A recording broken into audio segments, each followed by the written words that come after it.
But I think the development of full artificial intelligence would spell the end of the human race.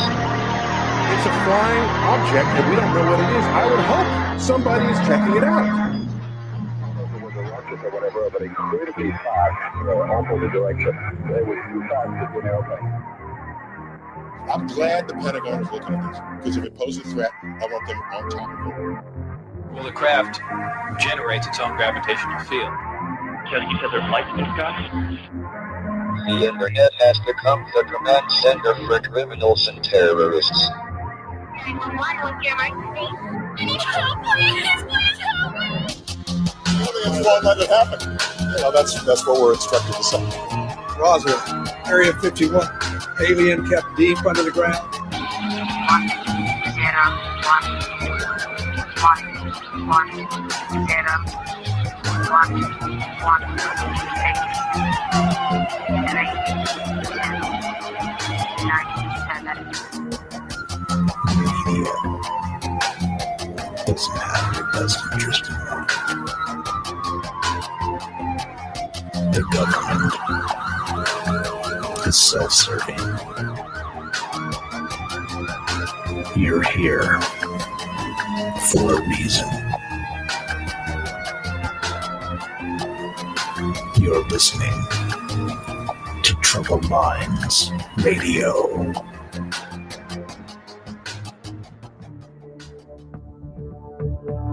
Broadcasting live from a secret bunker just off the extraterrestrial highway. Somewhere in the desert sands outside of Las Vegas. From somewhere in space-time, loosely labeled Generation X on planet Earth.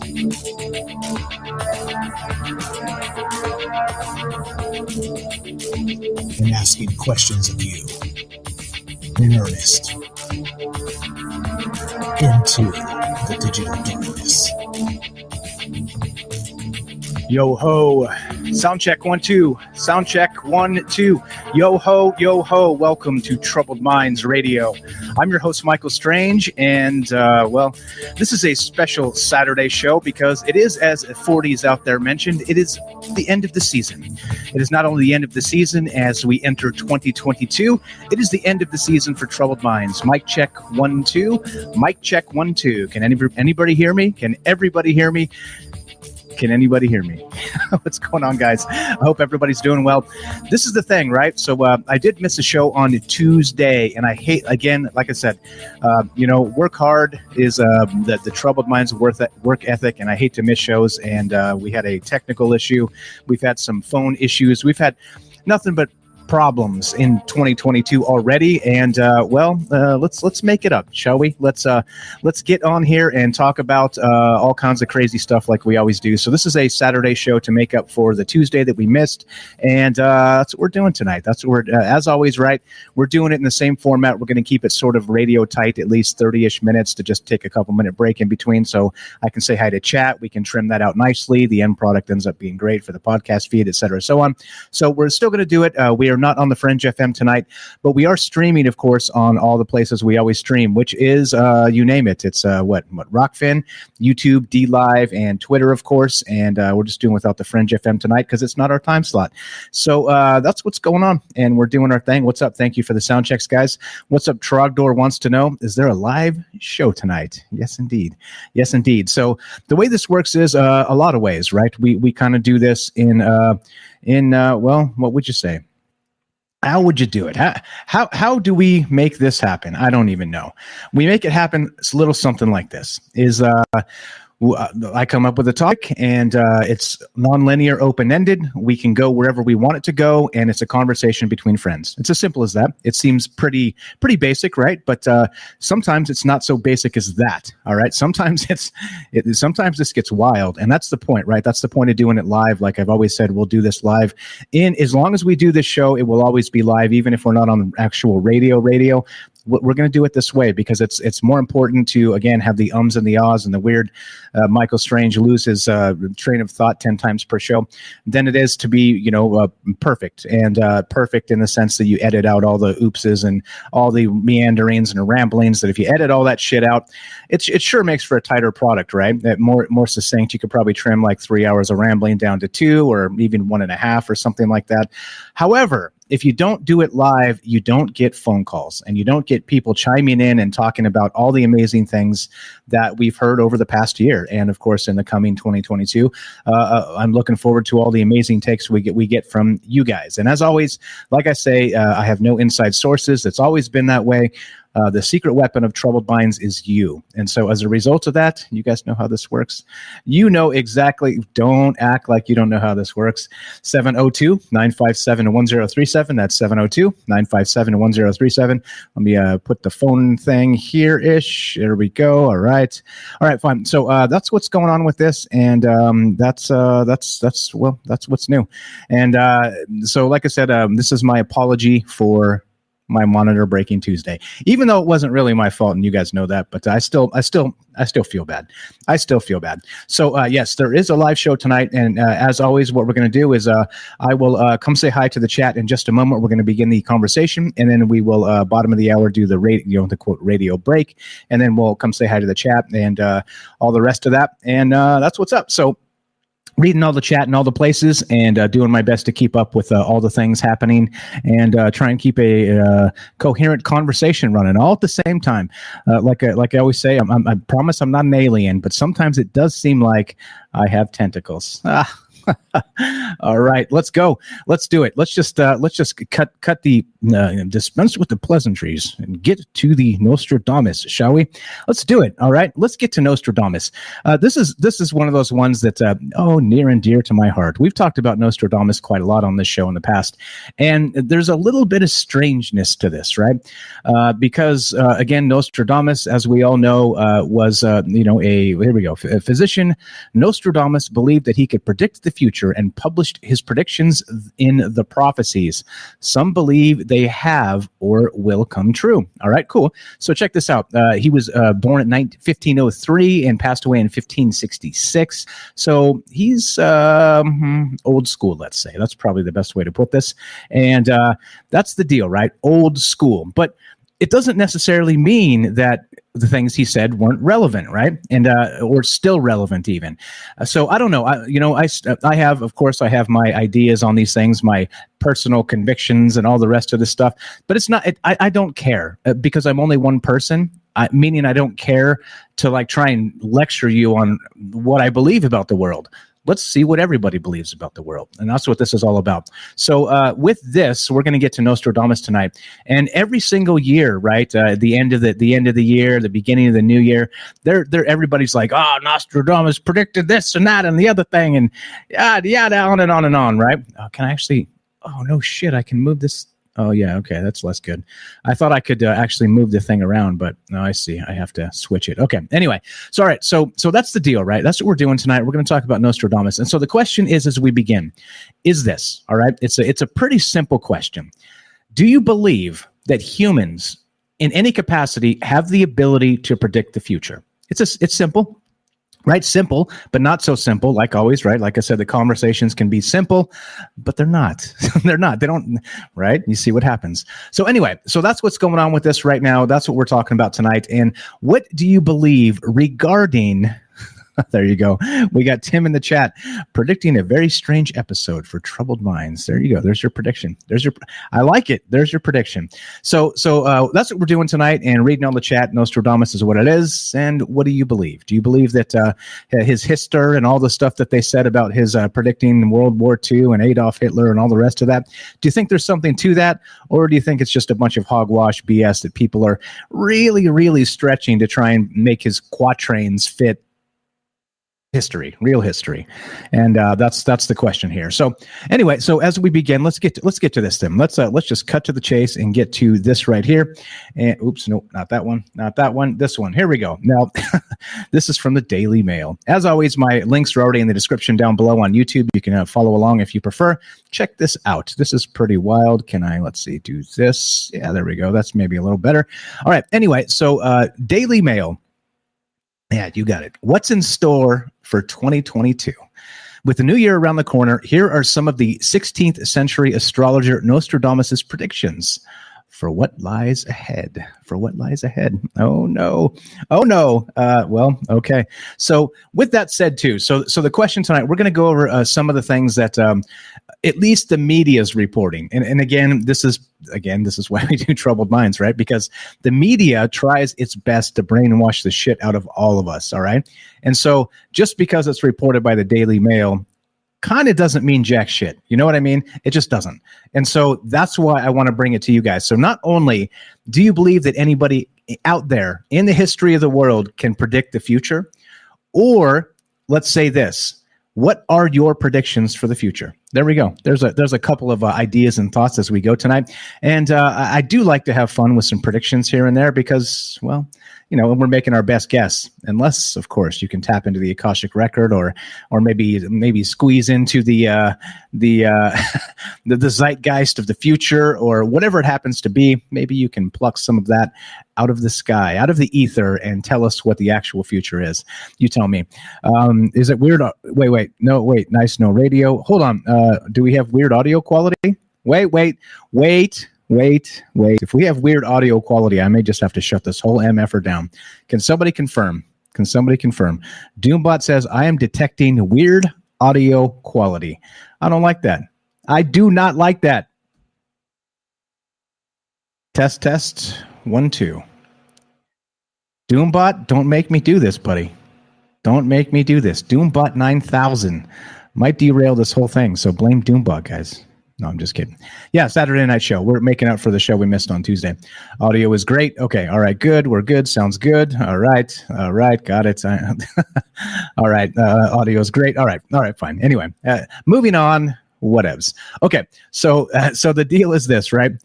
Still listenable. Don't shut it down, man. Don't shut it down. What's up, Crabapple? I see you. What's up, the famous Liam Martin? I'll come say hi in a sec, guys.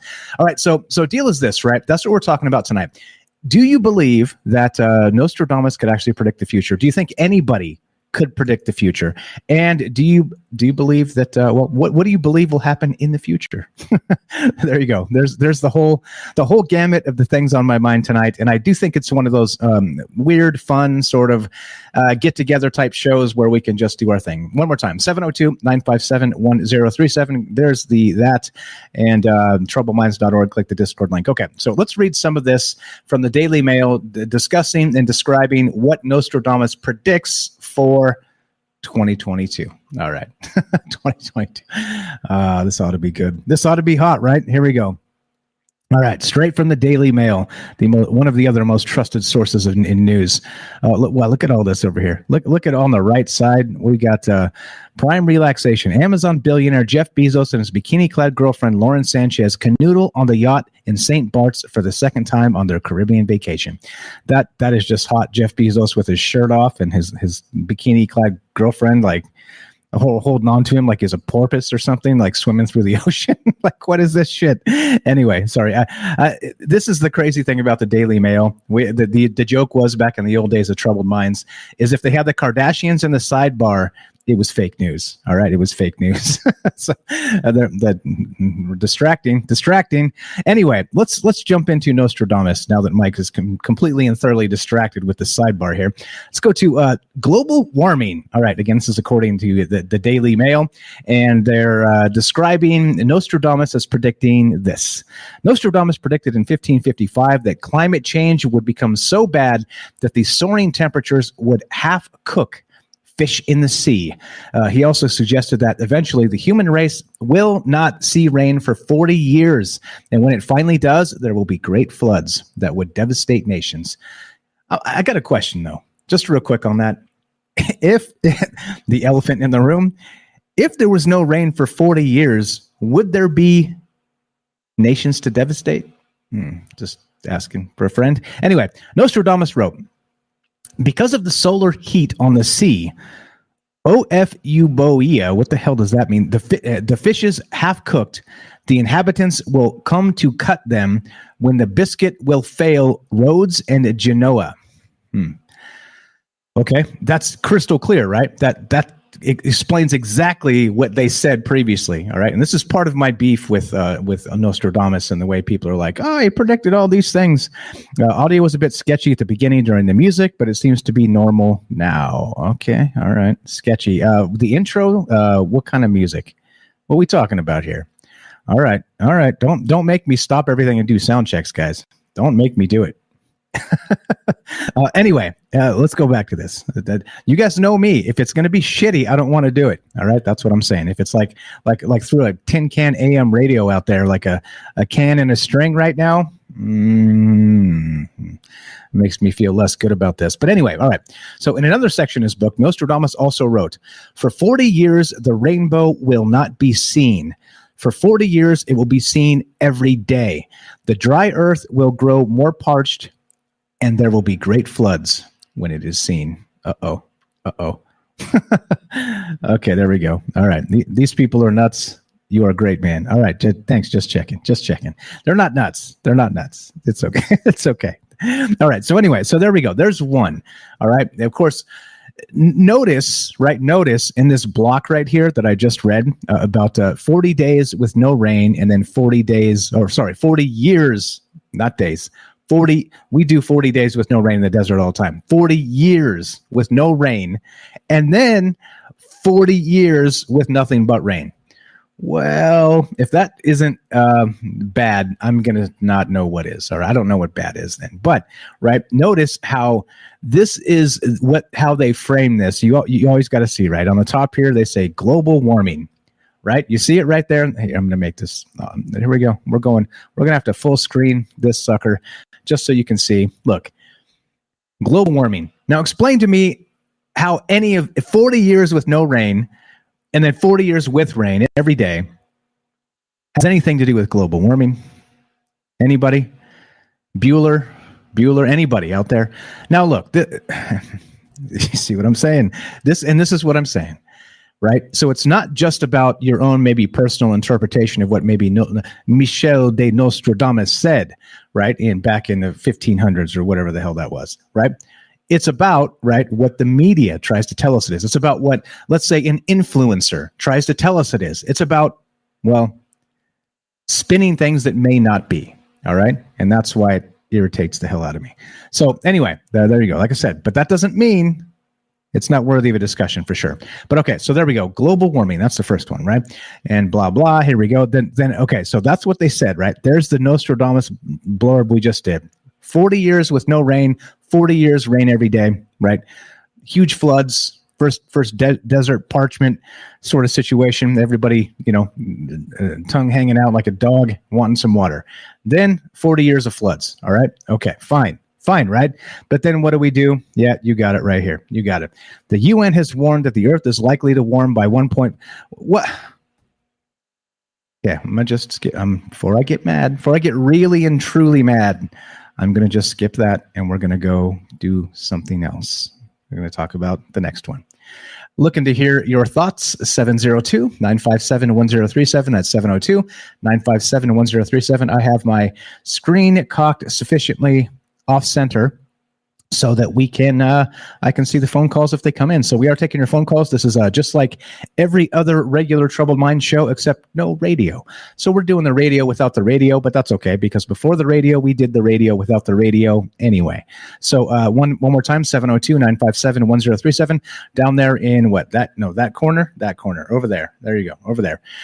There's the phone number, and the Discord link will be on troubledminds.org. That's the official website. Okay, so what we're talking about tonight is, of course, Nostradamus. And so we're looking at some of these predictions that they're trying to tell us are going to come true for 2022, okay?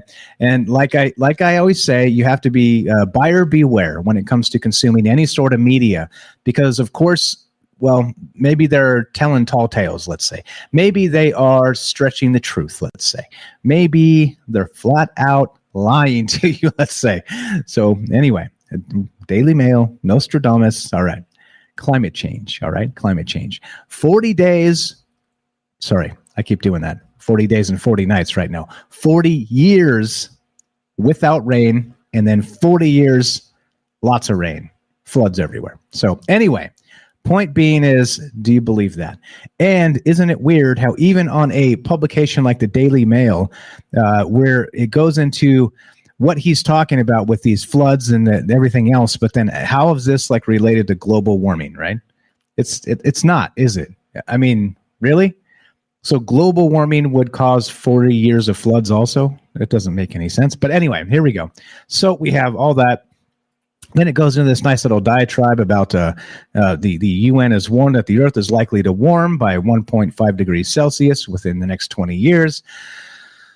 Anyway, so and then it just goes on and on and on about early this year, Western Europe saw its worst flooding in decades, leaving more than 100 people dead, blah, blah, blah. No offense to the dead people. It's tragic, horrific. Don't get me wrong. I do get irritated when the media does what they do. And anyway, so here we go. So we are doing this again. So a couple other things. I'm going to drop this in the thing. So we have the actual, let's see, guest can add. Okay. So we're going to do this. Yeah, not 40 days, 40 years, 40 years. So we're dropping this in the chat also. If you guys want to be part of the show, here's another way to do this.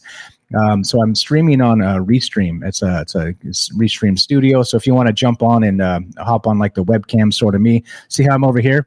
You would be above me or below me or whatever. It'll put us on the sidebar over here so we could all kind of talk about this stuff and give our predictions. So anyway, the phone number is working, 702-957-1037, troubledminds.org. Click the Discord link, watch on the Discord as well. And there's a third way, because when we do it this way through Restream, which is kind of cool, you can click that link. It'll fire up your webcam and your microphone, and you just tell it, yep, give it access, and then boom, we'll put you on the show. And you'll actually be on the show. Buyer beware there. It may put your face up on the show, right? Of course, not without your permission, but make sure when you click that link, you know what you're doing. It's danger, Will Robinson. Okay, so let's go. So that's the first thing. Nostradamus predicted, at least according to what they're saying, 40 years with no rain. 40 years. But then 40 years of not crazy rain, just nutty rain constantly. So again, what's going on with this? What exactly is the problem here? And do you believe this? And isn't it strange how we get to twist that sort of doomsday prophecy to the UN 1.5 degrees Celsius in the next 25 years? Oh, shit. Okay, anyway, let's go. Let's keep on trucking, shall we? Let's go to this one. Where are we at time-wise? Actually, we're in just the time to take a break. So let's do that. We're going to play some bumper music out here and do like we normally do for the radio. Nice radio transitions. If you listen to the podcast feed, guys, you'll see that it's tight. It sounds really good. And here's why. Because we can do stuff like this. Can play some bumper music. By the way, let me know how this sounds, because if this sucks, then, well, we'll do something else, because I'm not trying to make this suck. But okay, so there we go. And Robert says, I won't put my face on the stream. Mike already had to replace a broken monitor. There it is. There it is. You don't have to. Anyway, we're taking your phone calls as we talk about Nostradamus tonight. 702-957-1037. And love to hear your thoughts. Do you think that as we begin this conversation tonight, that Nostradamus had anything to do with the UN and climate change? Because, well, depending on what you read, maybe he did. One more time, 702-957-1037. Click the Discord link at Troubled Minds. We'll hear your thoughts in just a moment. Don't go anywhere. More Troubled Minds on the way.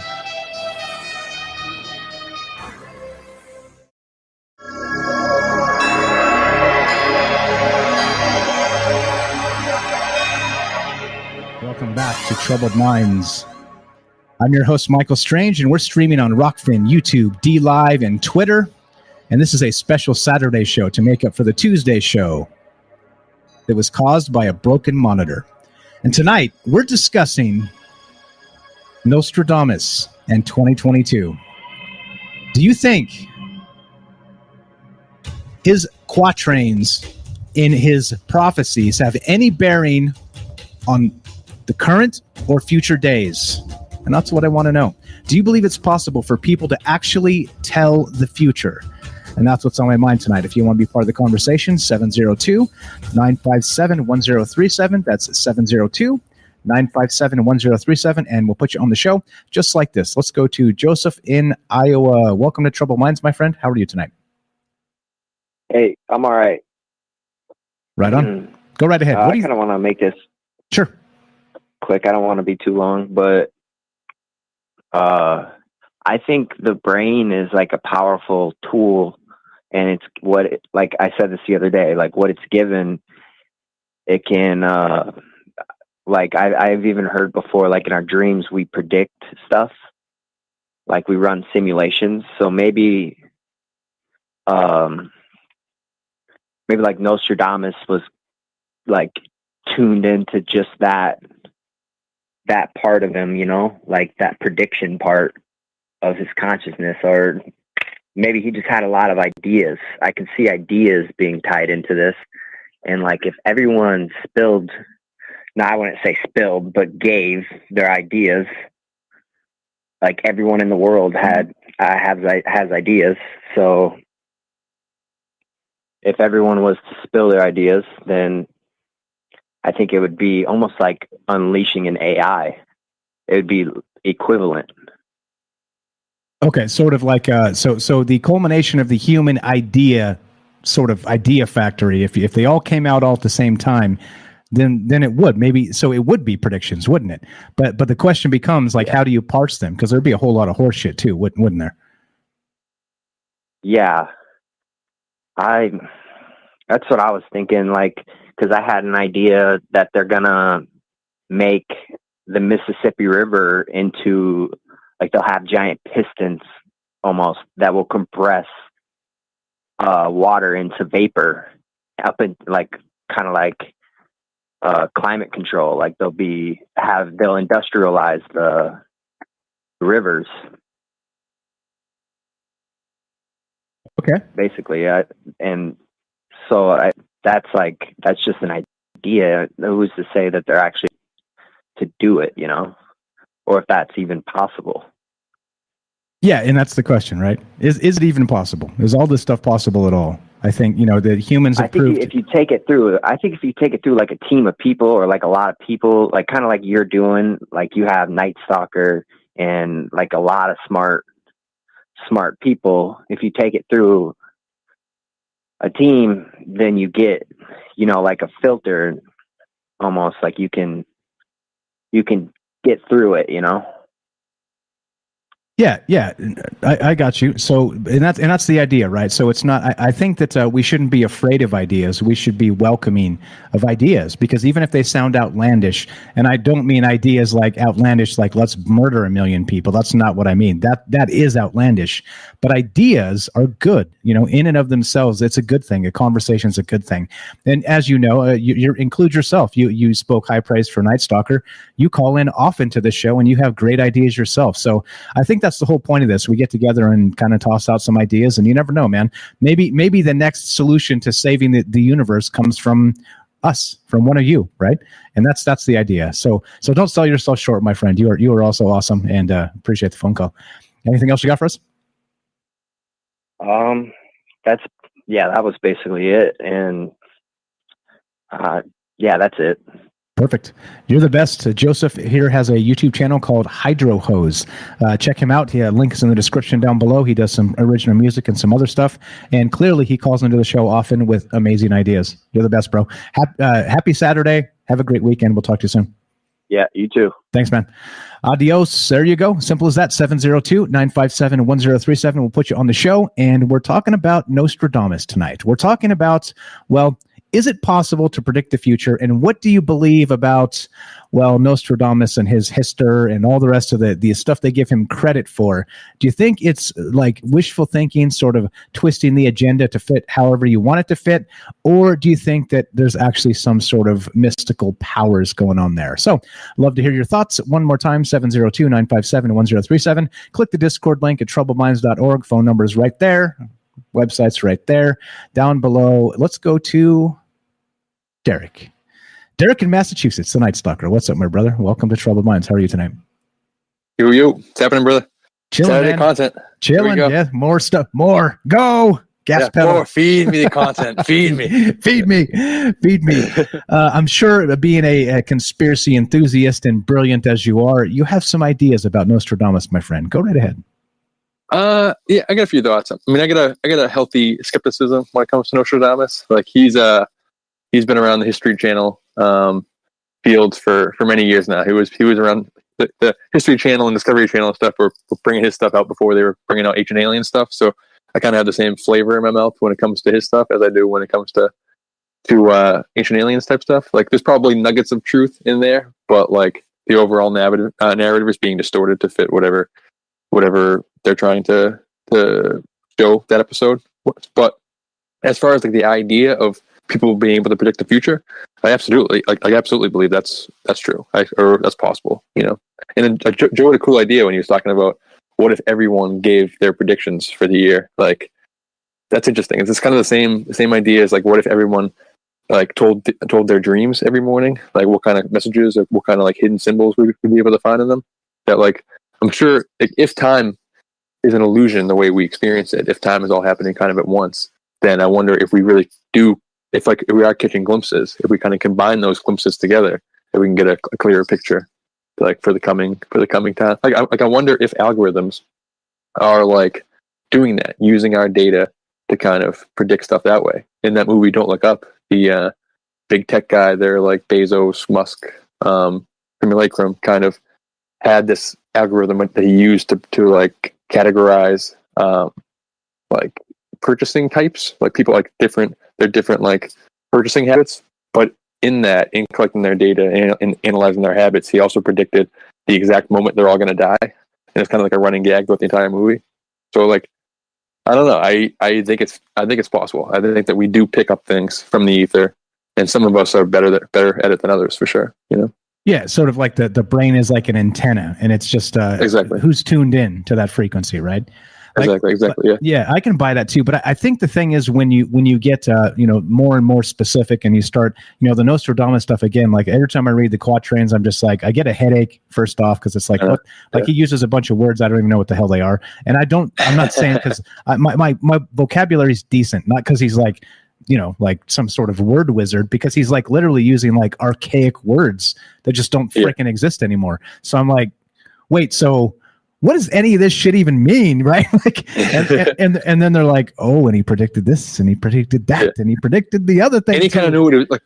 He kind of knew what he was doing too. I think he was like, I don't know that much about Nostradamus, honestly. I don't know like if he was famous for his time period too, but you can kind of tell he was like making them intentionally cryptic in order to like be able to be like used as ciphers for any type of event. Like make them intentionally worded weird, then they can be used in the future like more often than if they were very like clear and specific. You know, it probably helps his case that he makes them kind of weird sounding. You know, there's another prophet, I guess, or mystic who's in the news recently, Baba Vanga, or I think it's probably pronounced it Baba Vanga or something, and she has some predictions from 2022. If you want me to read those real quick.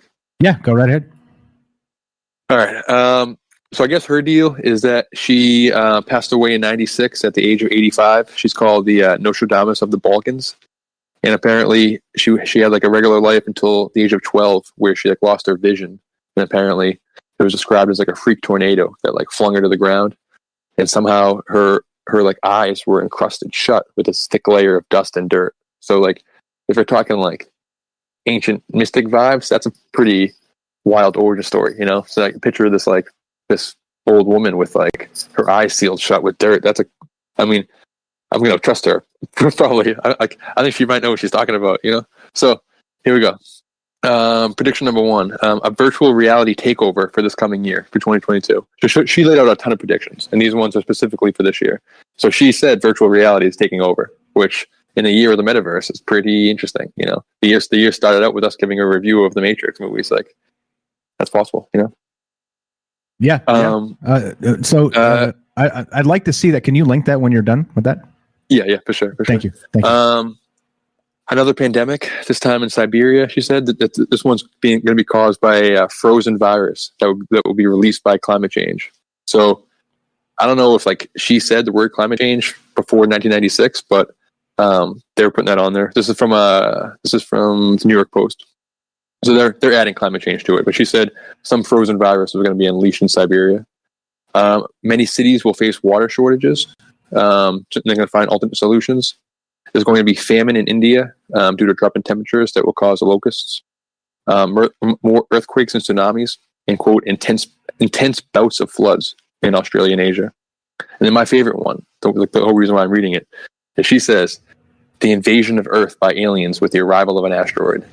So yes, yeah, now we're talking. No, I don't know if that means like an asteroid, like we think it's an asteroid until it gets close enough and we realize that it's actually aliens, which is the plot of a comic from a few years ago called Trump's Titans, where this like group of reptilians led by Dracula comes down and Trump has to grab his superhero team to go up and fight him. It's like a political satire cartoon, but that's the exact plot. They disguise themselves in an asteroid until they get to Earth, and then they invade.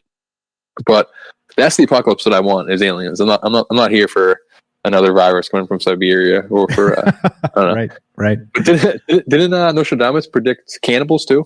Okay, I know we're not there yet, but I think part of its prediction for this year is cannibals. Yeah, so I've got that. We'll get to that. But yeah, the cannibals, and I think robots. They're trying to say like some sort of robot uprising. We'll get to that. Yeah.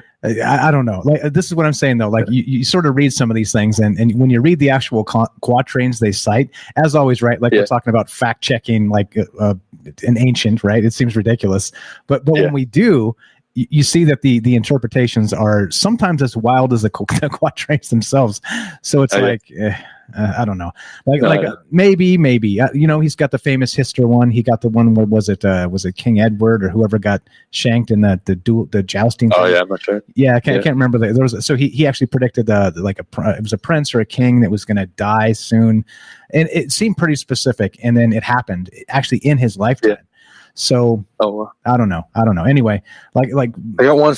Sure, go ahead. I got one from Rivers, not from Rivers, but like she pointed it to my attention. It's from a book. Loosely translated, Earth Mother Scriptures. She says, and apparently they're predicting in this book unfortunate events involving animals, like troubles with animals. So. The 4 major livestocks, and then the horse and the dog. There's going to be some type of trouble with that, and it doesn't say what it is. So, like, I was on Ryan's show the other day, and he's saying that this Ehu variant is hitting deer first. But like, deer is the first target of this variant. So I wonder if there's going to be some kind of weird animal disease, or like, I was on Ryan's show the other day, and he's saying that this. Sorry about that. That's right. Yeah. So I kind of my own. This is kind of a tangent, but I've been like. Observing weird animal behavior lately. I feel like the animals are acting strange. Like, and there's different theories for it. Like, as far as they're having some kind of increase in their consciousness, like they're having some consciousness uptick. But there's like animals. The monkeys are at war with the chimps for the first time ever in the jungle right now. There was like those monkeys that were taking revenge on dogs by like killing 250 dogs in India. Something just like grabbing them and running them up to the top of rooftops and throwing them off. Like. Birds are behaving weirdly. It just seems that there is something weird going on with the animals. So it's interesting that she would say that as one of the predictions from the scripture. Yeah. And then Weird thing on that, just real quick, is that if something's about to happen, like we know that when there's a tsunami coming, the animals vacate and people are just still partying in the on the beach, right? Like they know when there's an earthquake coming, like they clear out. They know these things are going to happen. So I think if something's going to go down, for sure the animals are going to know first, aren't they? Yeah, definitely.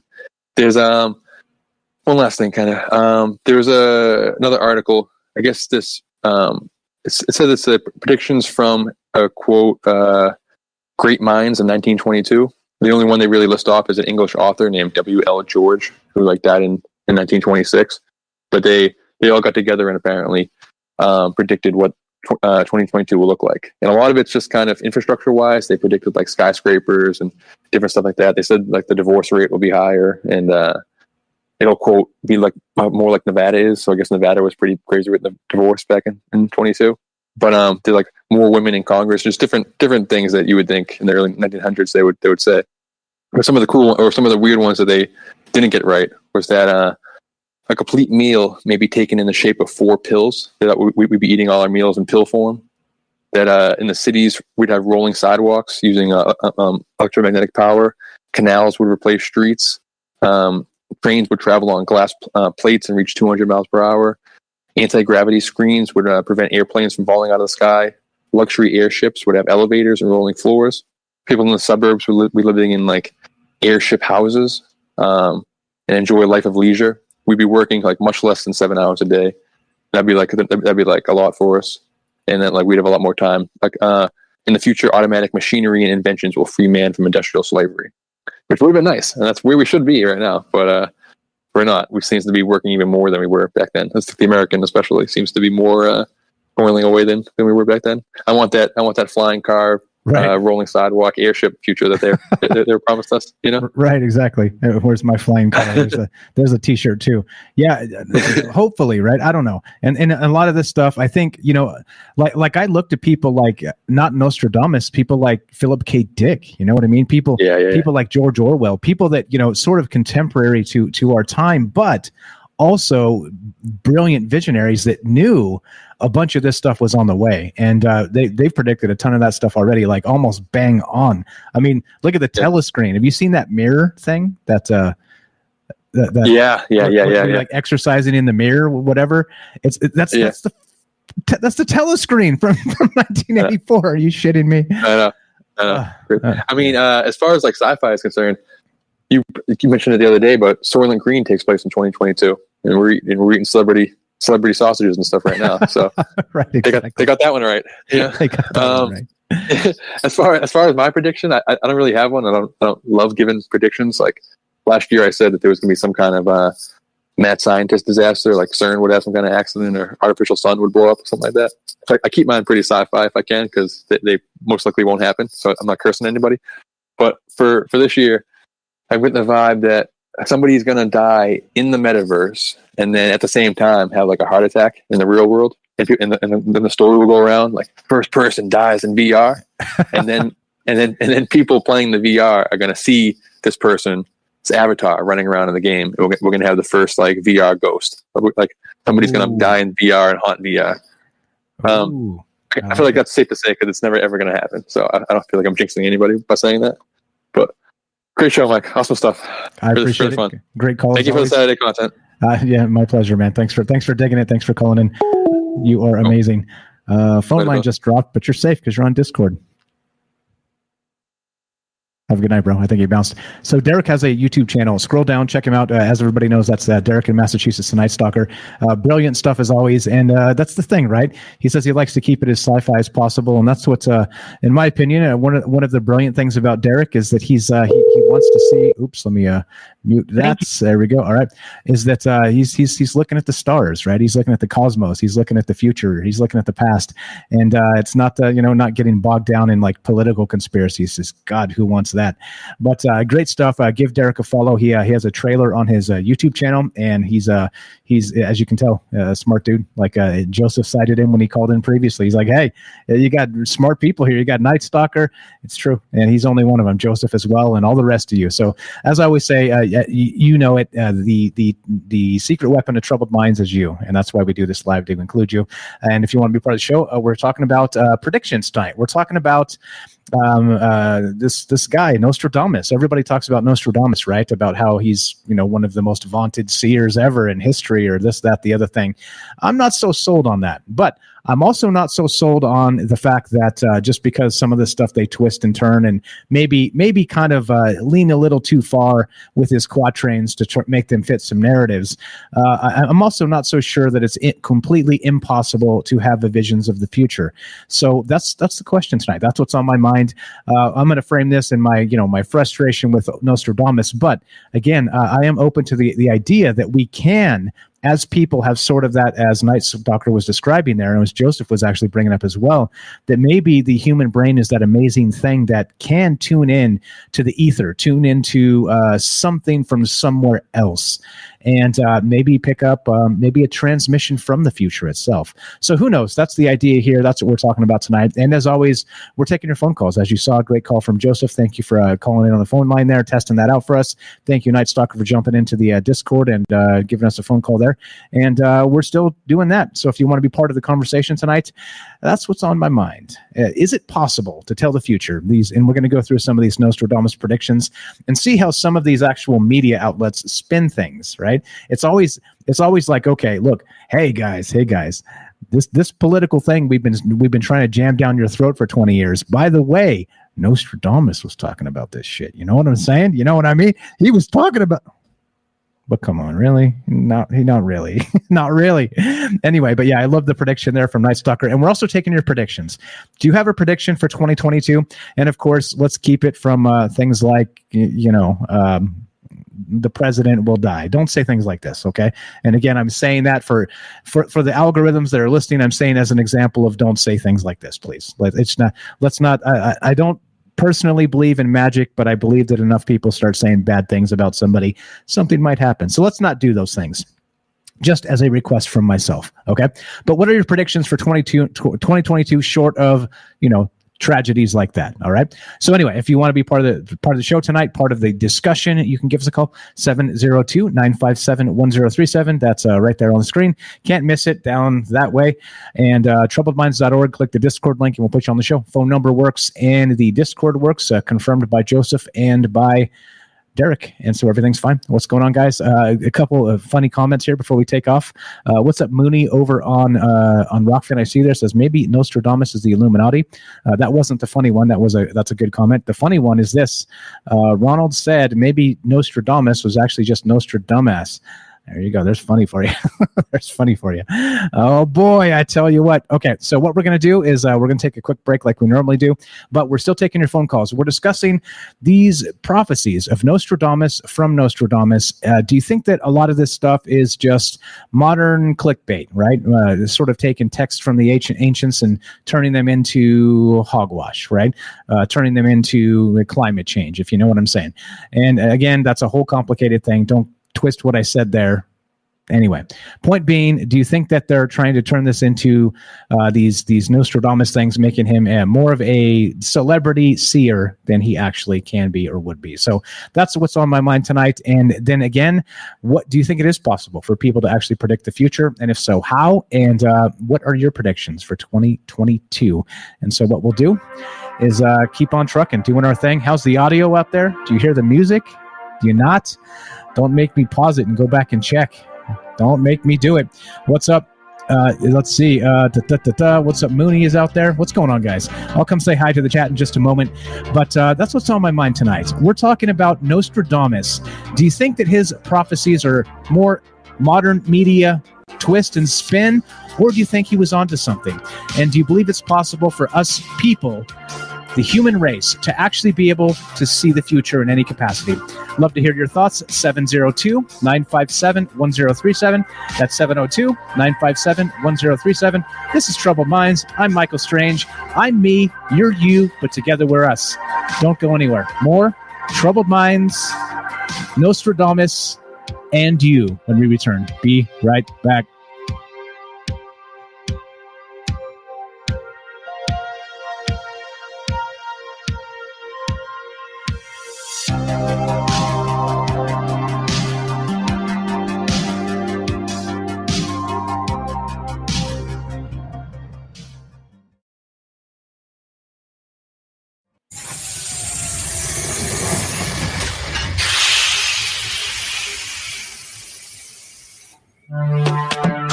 We are talking about the alien abduction phenomenon. The aliens are looking through your eyes and they're accessing your optic nerve. And through that optic nerve, they're transferring to your brain. Random images as they traverse neurons in your brain. All right, so maybe, and they also feel them planting or receiving memories or ideas or images.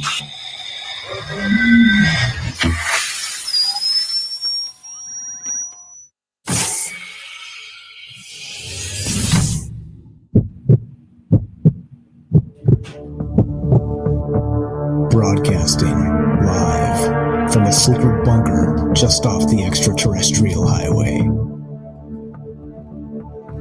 Somewhere in the desert sands outside of Las Vegas. From somewhere in space-time, loosely labeled Generation X on planet Earth.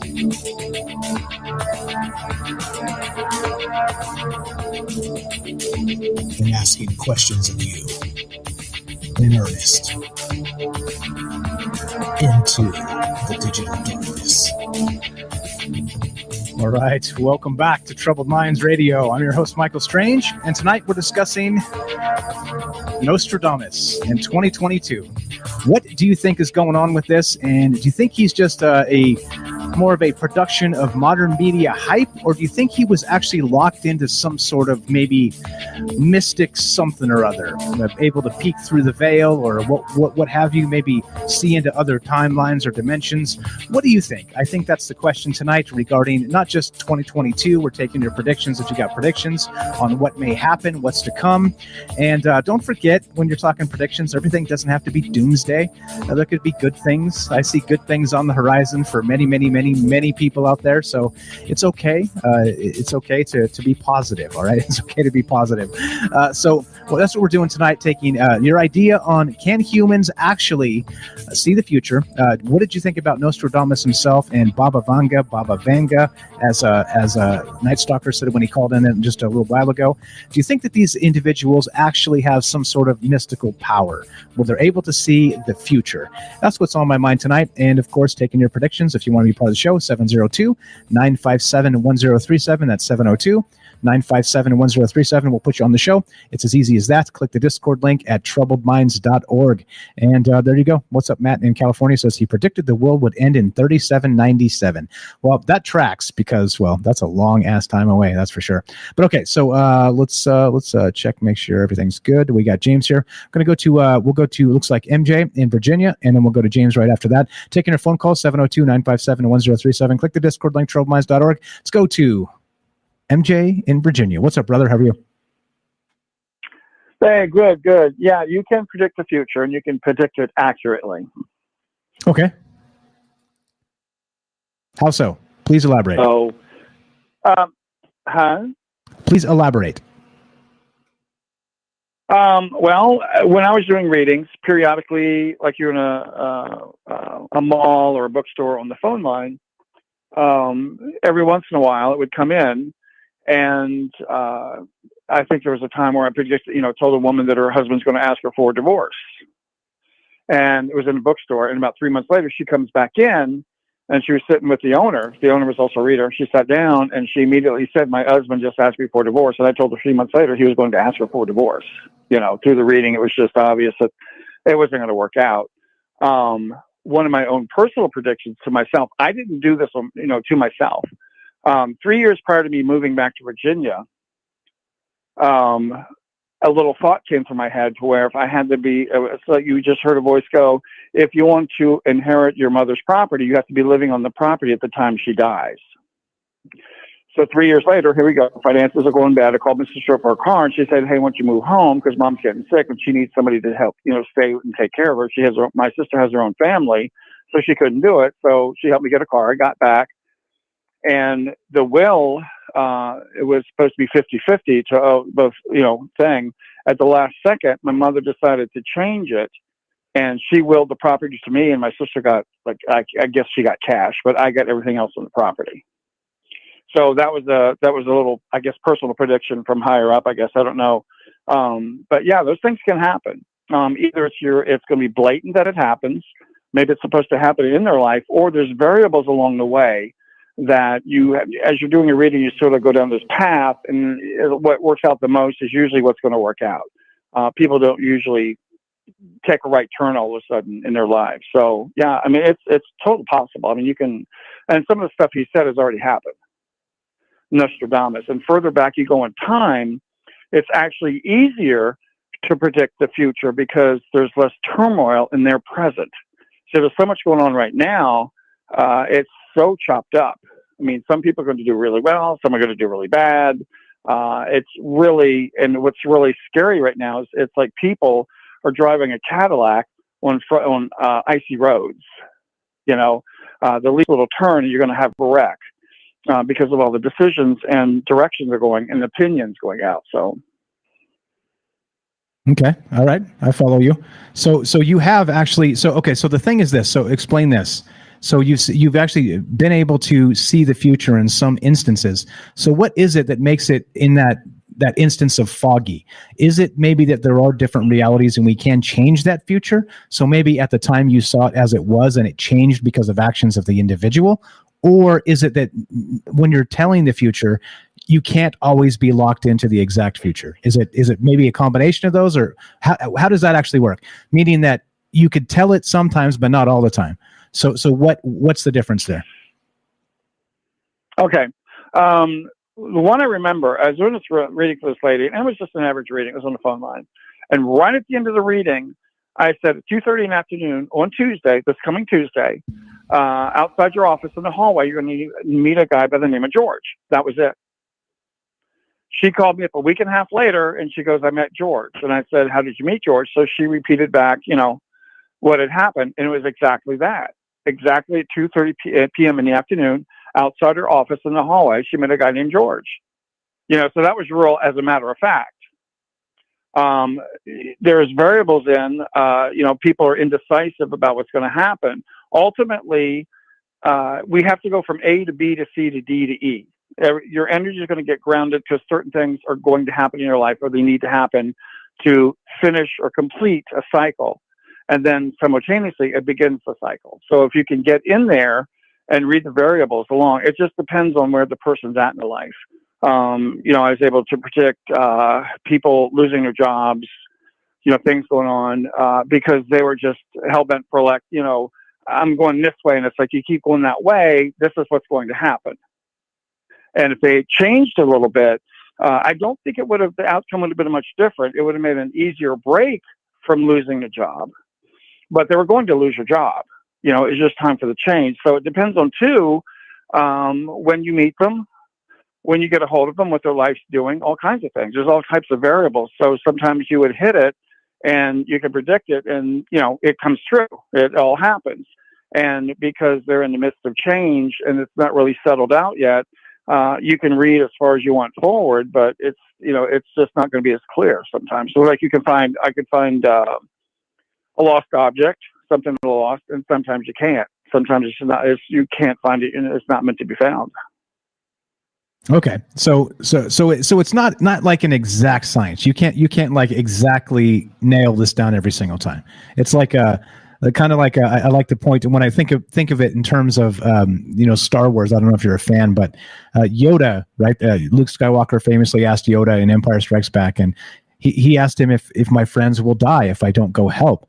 And Yoda goes into this like meditative state for a minute, closes his eyes, and says, "Difficult to see. Always in motion, the future is," right? That's what Yoda said. And so is it kind of like that, where it is sort of that situation where that's why, because things can change, even though, let's say you saw it about to happen, but something can change that action from here to then, right?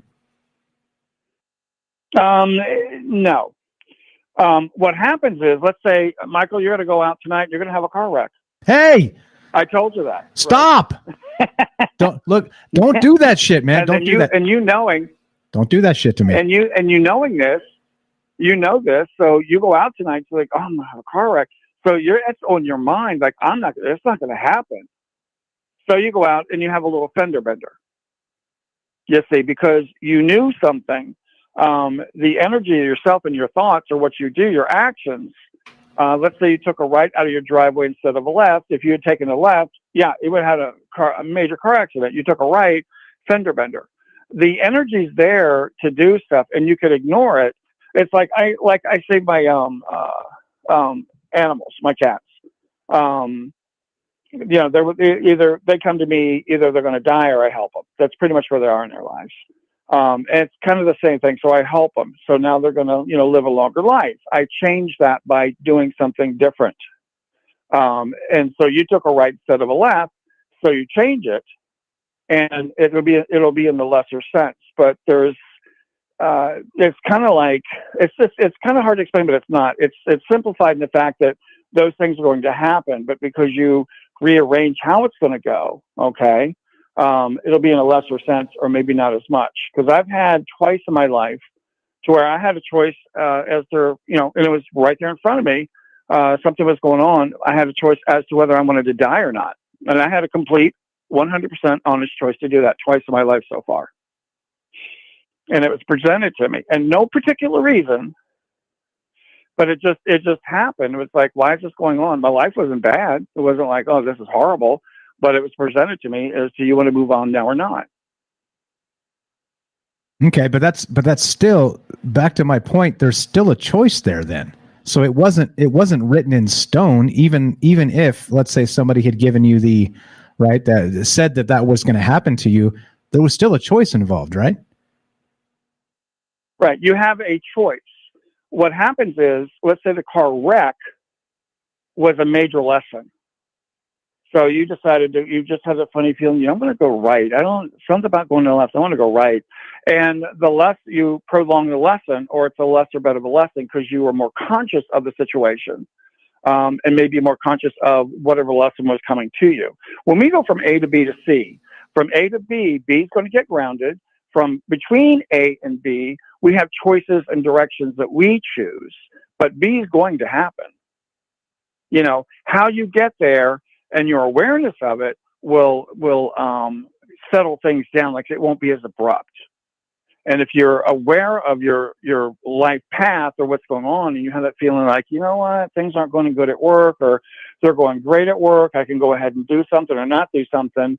If you're really into your own intuitive with your own life, then things are smoother. Mine's never been smooth. I can see stuff coming, and it's like, I'm a fighter. It's like, I don't want to change. I'm bad about that. But some people aren't, and their life is smoother. Okay. And so there's choices, and it's kind of is and kind of not. It's like you have choices on how open and recognizable you want things to be. And some people aren't. That's why they have these tragic lives. They're just not paying attention. Okay. All right. I'll follow you. I appreciate it, my friend. What else you got regarding Nostradamus?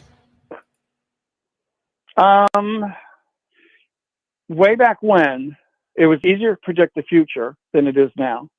They didn't have the disruptions going on then as they do now, with all the stuff that's being thrown out, all the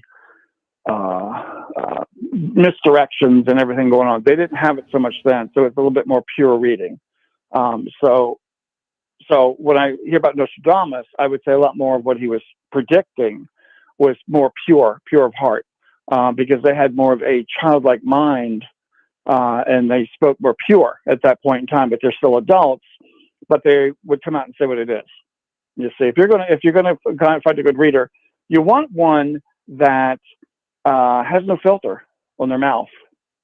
They're going to say what they see, intuitive, and read it the way they read it, and they put it out there. And yet there's an adult there, sort of like it's like the child's learning, and then the adult stands in the background governing a child to a certain extent. But there has to be that purity of thought and pure of mouth. So you have no filter in your mouth and you say it. So it's like being the innocence of a child is doing the reading, except the adult is there to do the reading. I don't know if you understand that. Yeah, I follow you. Okay. All right. So okay. It stands to reason and continues to be a thing that I don't get a lot of it, because I still haven't had that experience. I will tell a little bit of an experience I had later regarding something you brought up, and it's somebody telling the future. But anyway, so I appreciate the phone call, MJ. You were the best. Thanks for listening. Thanks for being part of the community. Thanks for all the amazing insight you bring to the show. Very good stuff, man. Okay, thank you. You're welcome. Thanks a lot. Have a great night. There you go. Easy as that. MJ, that's his name's Michael J, actually, so that's why we call him MJ. So he's you can find him actually on the Fringe Discord, and also on the Troubled Minds Discord, fringe.fm/chat, or troubledminds.org. Click the Discord link. He's in both. So again, like that's the thing, right? Sort of kind of being out there, and if people want to contact you and have questions, and that's part of all this, right? That's okay. Okay, so we're kind of on a radio clock, but we did start started a little late, so we're okay time-wise. We got James here. Sorry to keep you waiting, my good friend James Salcedo of Salcedo Paranormal. Thanks for waiting, my friend. Welcome to Troubled Minds. You're here with MS, Mike Strange, not MJ, Mike J. What's up, brother? How are you? I'm okay. Can you hear me? Loud and clear. Loud and clear. Go right ahead, man. What do you think about Nostradamus? Do you think there's something wacky to this, or do you think it's a bunch of media spin? Well, I think that there can be a lot of things. I think that the media spin is always a possibility, and I almost feel like probability in one way or another. So I think that's always there. We should always be aware of that. I think also people can be paying attention to the world in general, as in governments and nature and just current events. And I feel like that might make it easier to make predictions about the future. I don't know about hundreds of years, but I feel like even 100, I mean, who knows? I think that the more imagination someone has, and maybe even the more intelligence, not that that's the only thing out there, but I feel like even without any kind of psychic or paranormal abilities, you could possibly still predict into the future, at least to a degree, maybe not down to individual events, but I think that's possible. But then I also feel like we can't. I don't feel like we can say that the other possibilities of consciousness, of being able to access, basically look into other times. I don't think we can totally rule that out either. So I think with like with anyone, I doubt that there's really just one answer for what Nostradamus or anyone else that predicts the future. I doubt there's one answer to how or what they're doing. Okay, so more like what I described about Yoda, right? Always in motion, the future is, as sort of more like that, right? Is that how you see it? Yeah, definitely. Yeah, I mean, I don't know. Like, I hate to feel like I'm living in a simulation or locked into some sort of destiny, right? Like, I like to know that, again, maybe working hard, maybe doing the right things, like having those decisions put in front of you is, again, part of being human, but also, right, knowing that hopefully, again, and I understand that, like, there's tragedy, bad things happen to good people. Okay, I get it. And I'm not trying to say that if you do all the right things, all the best things will happen to you. But I'm saying that if something tragic has to happen to you, aren't you happy knowing that in the final moment or whatever, right, that you did spend your time trying to do the best you could, taking the correct path and not abusing people and beating people and, just being an overall asshole and menace to society, right? Doesn't that like have some value, at least to yourself? You know what I mean? I don't know, man. Like it seems pretty cynical to me to just think of life in terms of we're destined for something, and it's not a matter of us getting there, it's only how we get there, right? That it bothers me a little bit. Oh yeah, I agree. It is.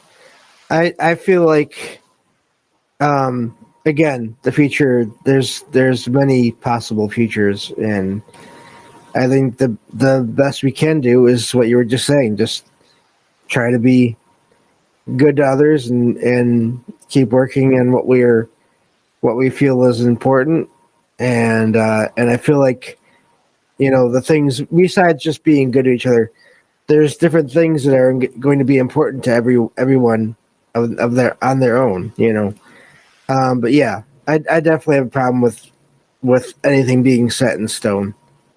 Yeah, no good. And by the way, we have plenty of time. I saw your comment there. So we have nobody telling us when to. So we'll get all the thoughts you have, my friend. No need to rush. Okay. Okay.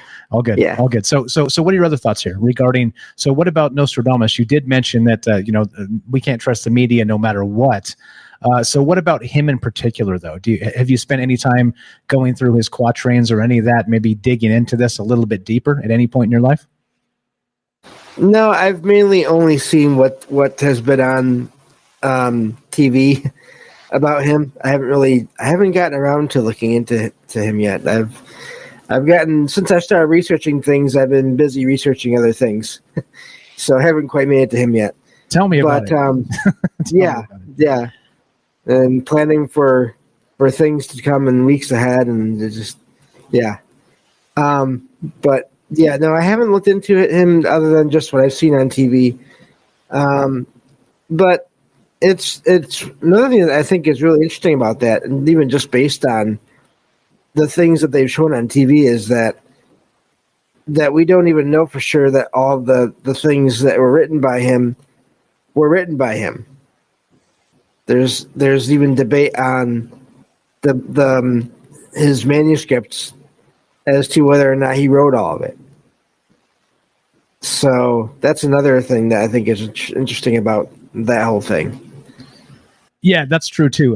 Like always, right? So not only in like I said, fact checking the ancients, right? So is it even possible that they say Shakespeare was actually a woman, right? And with that, there's all kinds of theories about who Shakespeare actually was.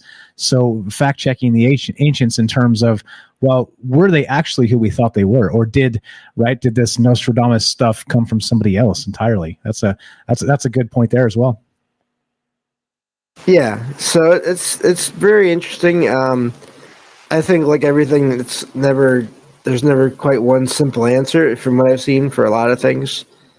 And yeah, I think that was about it, really. I was just worried I couldn't get it all into a few minutes, but I guess I must be getting better at this talking thing. Hey, this talking thing, I tell you, this talking thing, I don't get it. It's hard. It's hard. You just keep throwing words out until something starts to make sense, for sure. And like you said, here's the advantage too of doing this again. So in April, Troubled Minds will be 4 years. 4 years, right? That seems wild. And the reason why it seems like, maybe some people out there are like, oh, Mike's smart or whatever. And I'm not saying I seem that way. A lot of people have said that. So my point is, a lot of this stuff, including Nostradamus, this isn't the first time I've spent time reading or talking about Nostradamus. We did this a long time ago, like probably in the first year, right? Probably another time 6 months from there. So like as you kind of spend more time doing this, you'll sort of revisit some of these stories, some of these ideas. And that's the thing, right? So it's good to not only sort of dig into the research, like you're saying, of what these people were, who they were, all the rest of that, but it's good to let kind of some of that stuff sink in and then revisit it later, right? So it's a bit of a blessing for this show, for myself included, because I think that when you revisit some of these things, you're willing or apt to change your mind on how your life has gone between the last time and this time, or how what you've learned between here and there. So like Rohan said in the chat, there is or was it Ronald? Sorry, I can't remember. It's a ways back, but somebody mentioned that was Nostradamus a remote seer, right? So like I didn't know a ton about remote seeing, and then so you start looking into some of that stuff, and I don't know. You think there's a correlation there? You think maybe that's what's happening with this, with the remote seeing bit, and maybe Nostradamus? It could be, and even just the one that Derek mentioned, the one that made predictions that had been blinded by freak weather, freak tornado, or whatever.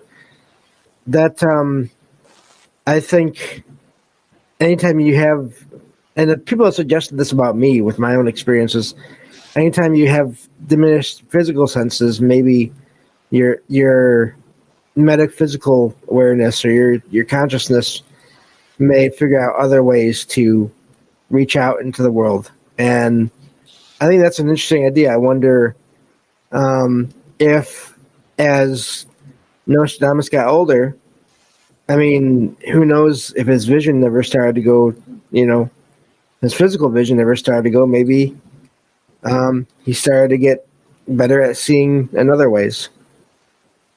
Yeah, and we've talked about that too, right? So imagine if maybe it is like a predisposition sort of thing, and like when Derek called in, we were talking about maybe the brain maybe being tuned into that or not. So I wonder if it is part of that, like a sixth sense sort of situation. Some of those ideas we've talked about in the past of the human brain being capable of amazing things. Well, do you think it's possible then that there is some sort of predisposition? And like they say, when somebody's blind, they hear better, right? Because their brain basically gets to focus more on their hearing than they do on, right, than their actual sight, right? So your brain like kind of readjusts and focuses. So maybe if something like that happens and you were predisposed to a sort of a situation where you could see, we've got one who can see, right? That Just Rogie commercial on the fringe there. But if you are one who can see, right, then maybe something like that can change it or adapt it. What do you think? Oh, definitely. And the hearing thing, I've definitely gone through that myself. I know other people not.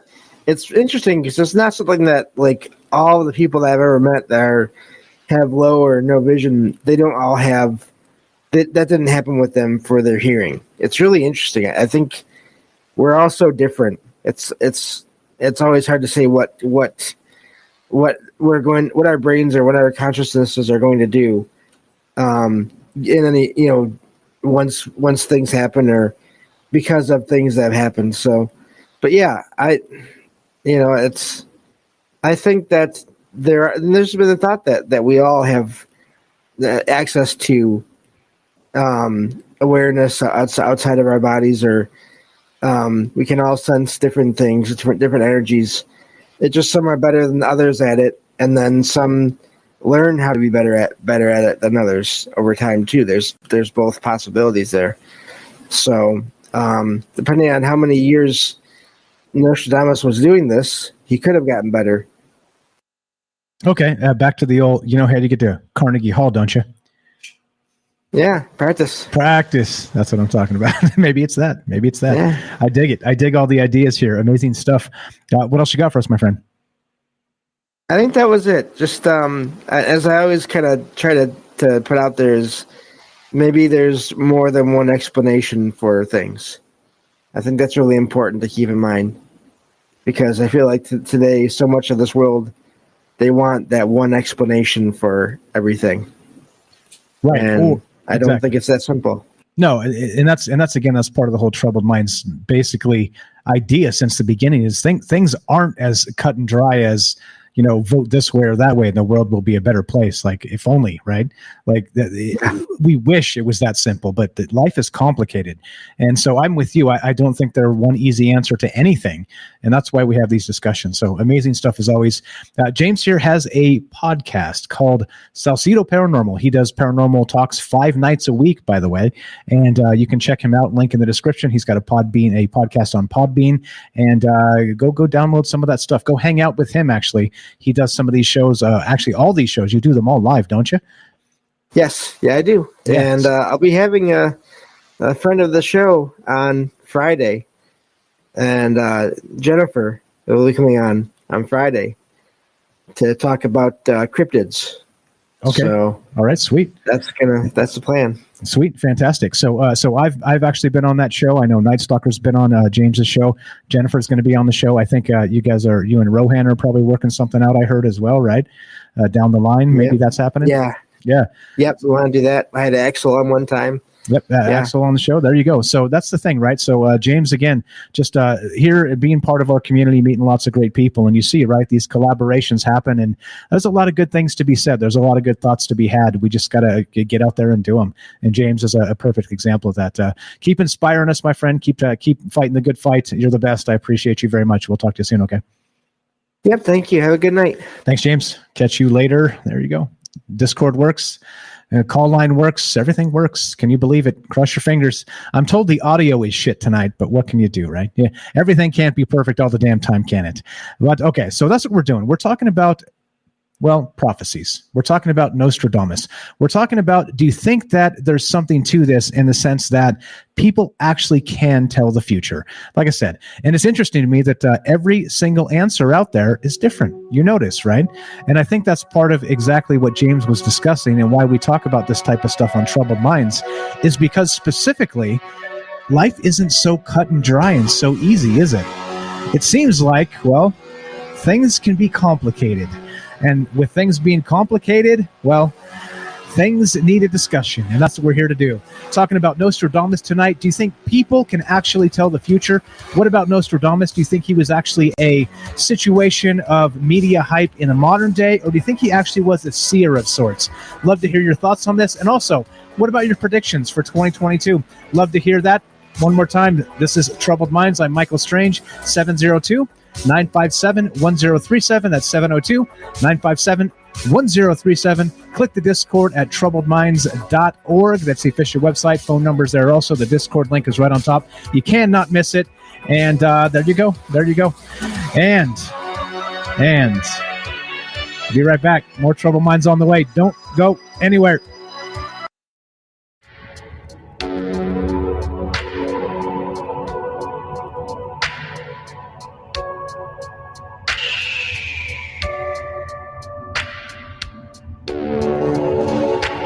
All right, welcome back to Troubled Minds. I'm your host, Michael Strange, and I am becoming infamous for muting myself mid-show. And, well, it's happened quite often in the past because, like I said, I do. It does seem like I have octopus arms doing all the things, right? You think about it, right? Like regular radio shows have like board guys, and they have call screeners, and they have all the things, and they got Joe Rogan's got Jamie putting up links and shit for him, and producers are smashing buttons. And no, it's just me. it's just me. And so as a result, sometimes you click the wrong thing and don't realize you did it. And some of my best work, let me tell you this, some of my best monologues have come when I've been muted. What can you do? Anyway, welcome back to Troubled Minds. I'm your host, Michael Strange, and well, we're here talking about Nostradamus. What do you think about this? What do you think about humans telling the future? Do you think this is a real thing? Do you think it's a fake thing? Do you think it's somewhere in between? Do you think it's complicated, as James was describing there? And I kind of agree. I think there's a lot of things that are complicated, and as a result of that, it's worth a conversation. Even if like, again, my detractors would say, oh, this asshole's telling ghost stories on the internet. Yeah, fine. Yeah, cool. But, right, it's more complicated than that. As always, right, you can't just say that there's ghosts or there's not ghosts. I think it's more complicated than that. Even scientifically, right, it's complicated. So anyway, yeah. Anyway, so point being is that sorry about that. I did mute myself, and I was saying, I was talking into the chat, and I was saying thanks for all the great comments and all, and no, nope, nope, didn't happen. Let's see what's going on, guys. Yeah, there you go. Ronald says, I think Mike had to go poop. Oh, geez. Nope, I just pressed the wrong button and didn't realize it. So, okay. So I'm not used to this setup, this thing we're doing right now. It's I usually do the other thing with OBS. And again, like I said, it's kind of TPS reports to people that don't stream. So you're like, what? Shut up, Mike. Dance, right? Shut up, Mike. Dance, right? Talk about the future, right? But I'm not used to this thing, so we need to do more of this thing, and I'll become more used to it. It's just not very radio friendly because there's not two audio channels. So to bore you just a little bit more, so this through a browser, you can't have two audio channels to send commercials out to the fringe. Because yes, I play the commercials that go out to the fringe also. So. Anyway, you get the point. It's not as easy as it sounds. So what we're doing, we're still talking about, of course, Baba Vanga. We're talking about Nostradamus. We're talking about all of this. Do you think it's possible for humans to tell the future? Got all kinds of different amazing takes so far. But looking to hear from you, though. What do you think? Do you think that humans actually have this ability? Do you think it's out there for us to find or to learn how to do or anything like this? Or do you think it's all a bunch of bullshit? I'm okay with both of those takes because I'm not sure what to think. I think that just like James said there when he just called in, that I don't think that it's as easy as it sounds. If everything was just a binary yes or no, it would be super easy, wouldn't it? But life is more complicated than that, and that's why we have these conversations. So what's going on, guys? No, Mike didn't have to poop. No, Mike doesn't poop. I thought you guys knew this. Come on. All right. What's going on? Hope everybody's doing well tonight. Looking to hear from you. 702-957-1037. Let's go to our good friend, Matt in California. What's up, my brother? Welcome to Troubled Minds. How are you tonight? Good. How's it going, Mike? I'm doing okay. Just, as long as I keep the mute button away from myself, I'm safe. Yeah. Just wanted to add to the season finale. Sure. Yeah, right on. I appreciate that. Thanks. Yeah, thanks for the secret show, Saturday show. Yeah, you got it. Thanks for being in tune and noticing that it was happening. What do you think about all the rest of that? Do you think there is something to this telling the future, or do you think? I think there's like a lot of things. Just kind of as a framework. Do you think it's BS? Do you think it's completely possible, or do you think it's complicated, like Yoda said? Right? Even the Jedi Master Yoda couldn't tell what the future was because it's always in motion. Do you think it's one of those three, or something else entirely? Yeah, I love how you brought up the Yoda quote, because that is perfect for what we're talking about. That's exactly what it was. Yoda, he said it. There's so many different outcomes. You can't really like predict the future, but we can try to guess, I guess is what we're trying to say. I think I want to start it out with talking about Nostradamus real quick, and then Sure, to that. sure, of course. Cool? Go ahead. Yeah. Just talking about Nostradamus and some of the things he was talking about. Some of the things Nostradamus, he got into like the occult, and there was a time period something happened. He like everyone he knew and like everyone he loved died of like a plague, and so I guess that's like we call that like a dark night of the soul. Like when a bunch of bad stuff happens, you come back, and it talks about that he was gone. There's like 6 years of his life that he was like completely just doing his own thing, and then like he was like delving into the occult, and then that's where like he came out and he started doing all these prophecies. And he was talking about he would do it. He would go to this. He had a cauldron of water. He would and he had a magic wand. He would like tap the bowl. This like I guess it was brass, like a brass bowl. He would tap that with his wand. Then he would stick the wand in the water, and then he would tap his robe with the wand. And then he would like divine. He would see in the water, scrying. He would see these prophecies. He would write them down, and he did predict a lot of things that we've come to in the future. We've come to realize that he predicted a bunch of stuff. Well, I'm not going to get into all that because we don't know all that. But I think that's interesting that he was like scrying. He's using the thing that we call divination, and divination means it translates to see the future. And I think it's interesting we break that word down. Divining, it has the word divine in it, and I think it's connecting a divine source, like connecting to it and then prophesizing from that. And so when I think about this stuff, like I'm into like tarot cards and the I Ching and scrying, tea leaves, all that stuff. But the thing is, I look at it as like a entertainment value. Like I don't say like this is the future, this is what's going to happen, because any act you make, you're going to change the outcome. So there's no way for me to predict like what move even I'm going to make next or what move you're going to make next to change the outcome of the future. And so the way I look at it is, think about this. Think about it like when I'm predicting the future. Let's say all the possibilities, the past, present, and future, are beads in a bowl. And I'm going to predict the future. So if I predict this future, I take out the beads and I put them on a string. That's the linear timeline, going across. And that's like one prediction of the future. But when we look at it, as like anything that could happen, it's like looking at it a different perspective. That I take these beads and I put them on a string, and then I'm looking down at the bowl. I could also see all the other things that would lead up to that point, or anything that can happen after that point of action. So there's no real way to like predict exactly what's going to happen. It's just like the odds of it. You could be 50-50. Anybody could say 50-50, and you could get there. Follow me? Yeah, so I do like the string analogy there and the bowl of beads. That's pretty fantastic. That's exactly what the Yoda thing would be, right? So he's looking through that line of beads the way they are, but you don't know because it's a mixture of possibilities to come. I dig it, and I like to think of it that way too, because in terms of free will, right? Like, doesn't it freak you out? Like it freaks me out that there's if it's written in stone already, like what are we doing, right? Like what's the point of being here if the shit's already like written in some celestial, I don't know, stone tablet, you know what I mean?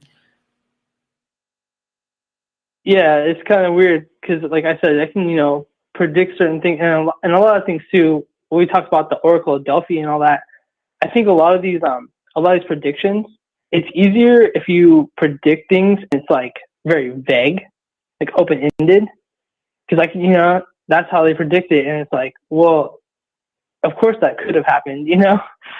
It's the more vague the prediction is, the more easier it is for it to come true, to the prophecy to come true, if that makes sense.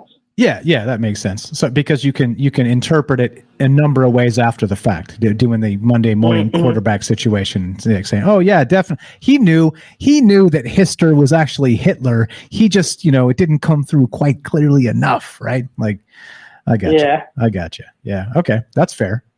I understand. So I don't know. Have you ever had any sort of instance where you had a premonition where you actually did, maybe through a dream or some other means, predict the future? I do. Okay, so first I just want to say, like with tarot cards and stuff, I write everything down. Like I write all my all my readings down. And the reason I do that is because if I'm reading into the future, I'm like, okay, and then what'll happen is, like, in a year from now, I might find this binder that I'm, writing my tarot card readings in, and I'll reread it, and I'll go, oh, well, this did happen, but not in the way the card said it was going to happen, or it did happen exactly the way the card said it happened. There's, like I said, there's different ways, but I think if you're going to do any kind of predicting or any kind of like divination, you should write it down. That way, like I said, in a year from now or 10 years from now, you can go and read it and go, oh, it did or didn't happen. Same thing with astrology, the zodiac signs and all that. The zodiac, or the what do you call it? The horoscope. The horoscope, and then you read it, and then you can go back like a week from now and read your horoscope and go, oh, it did happen or it didn't happen exactly the way I thought. But me personally, I've had I guess you call them intuition like predictions, where it like happens like right away. I don't know if you want me to tell those kind of stories.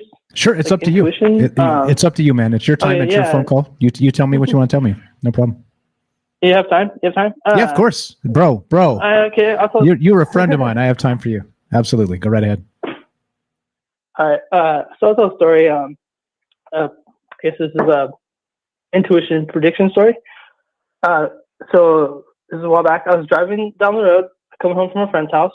I had my wife and the kid in the car, and driving down the road, and I'm going, 80 in the fast lane, and I see I'm coming up to traffic. But I'm close enough to home where I could take the next exit and take the back roads home. So I start to get over, I start to merge over into the slow lane to take the exit.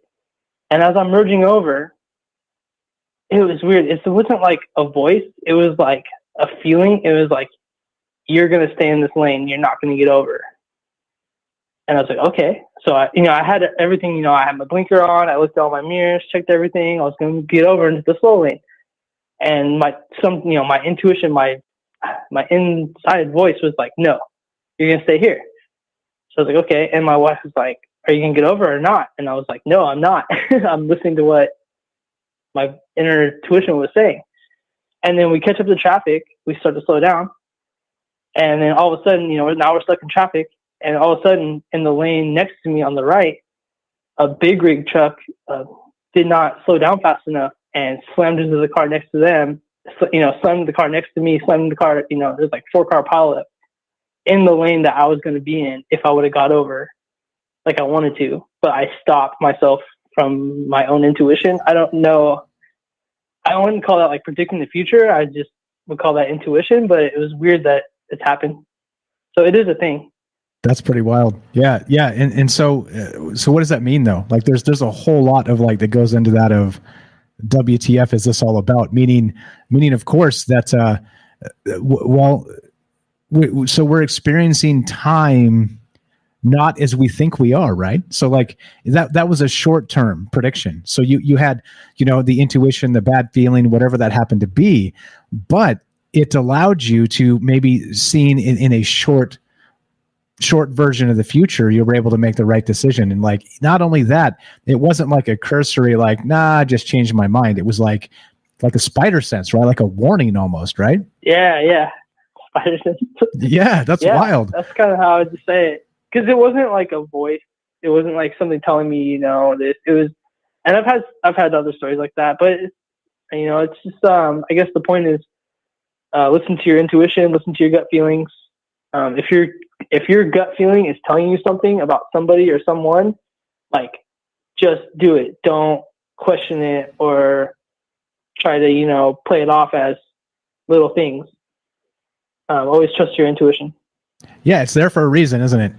It's the weird thing that, like, even though you maybe can't place exactly why you feel uneasy around somebody or whatever, right? You like there's those nonverbal cues that like you're noticing, but you can't like perfectly explain in the moment, but the rest of you is like, no, like, get the hell out of here. There's something up, right?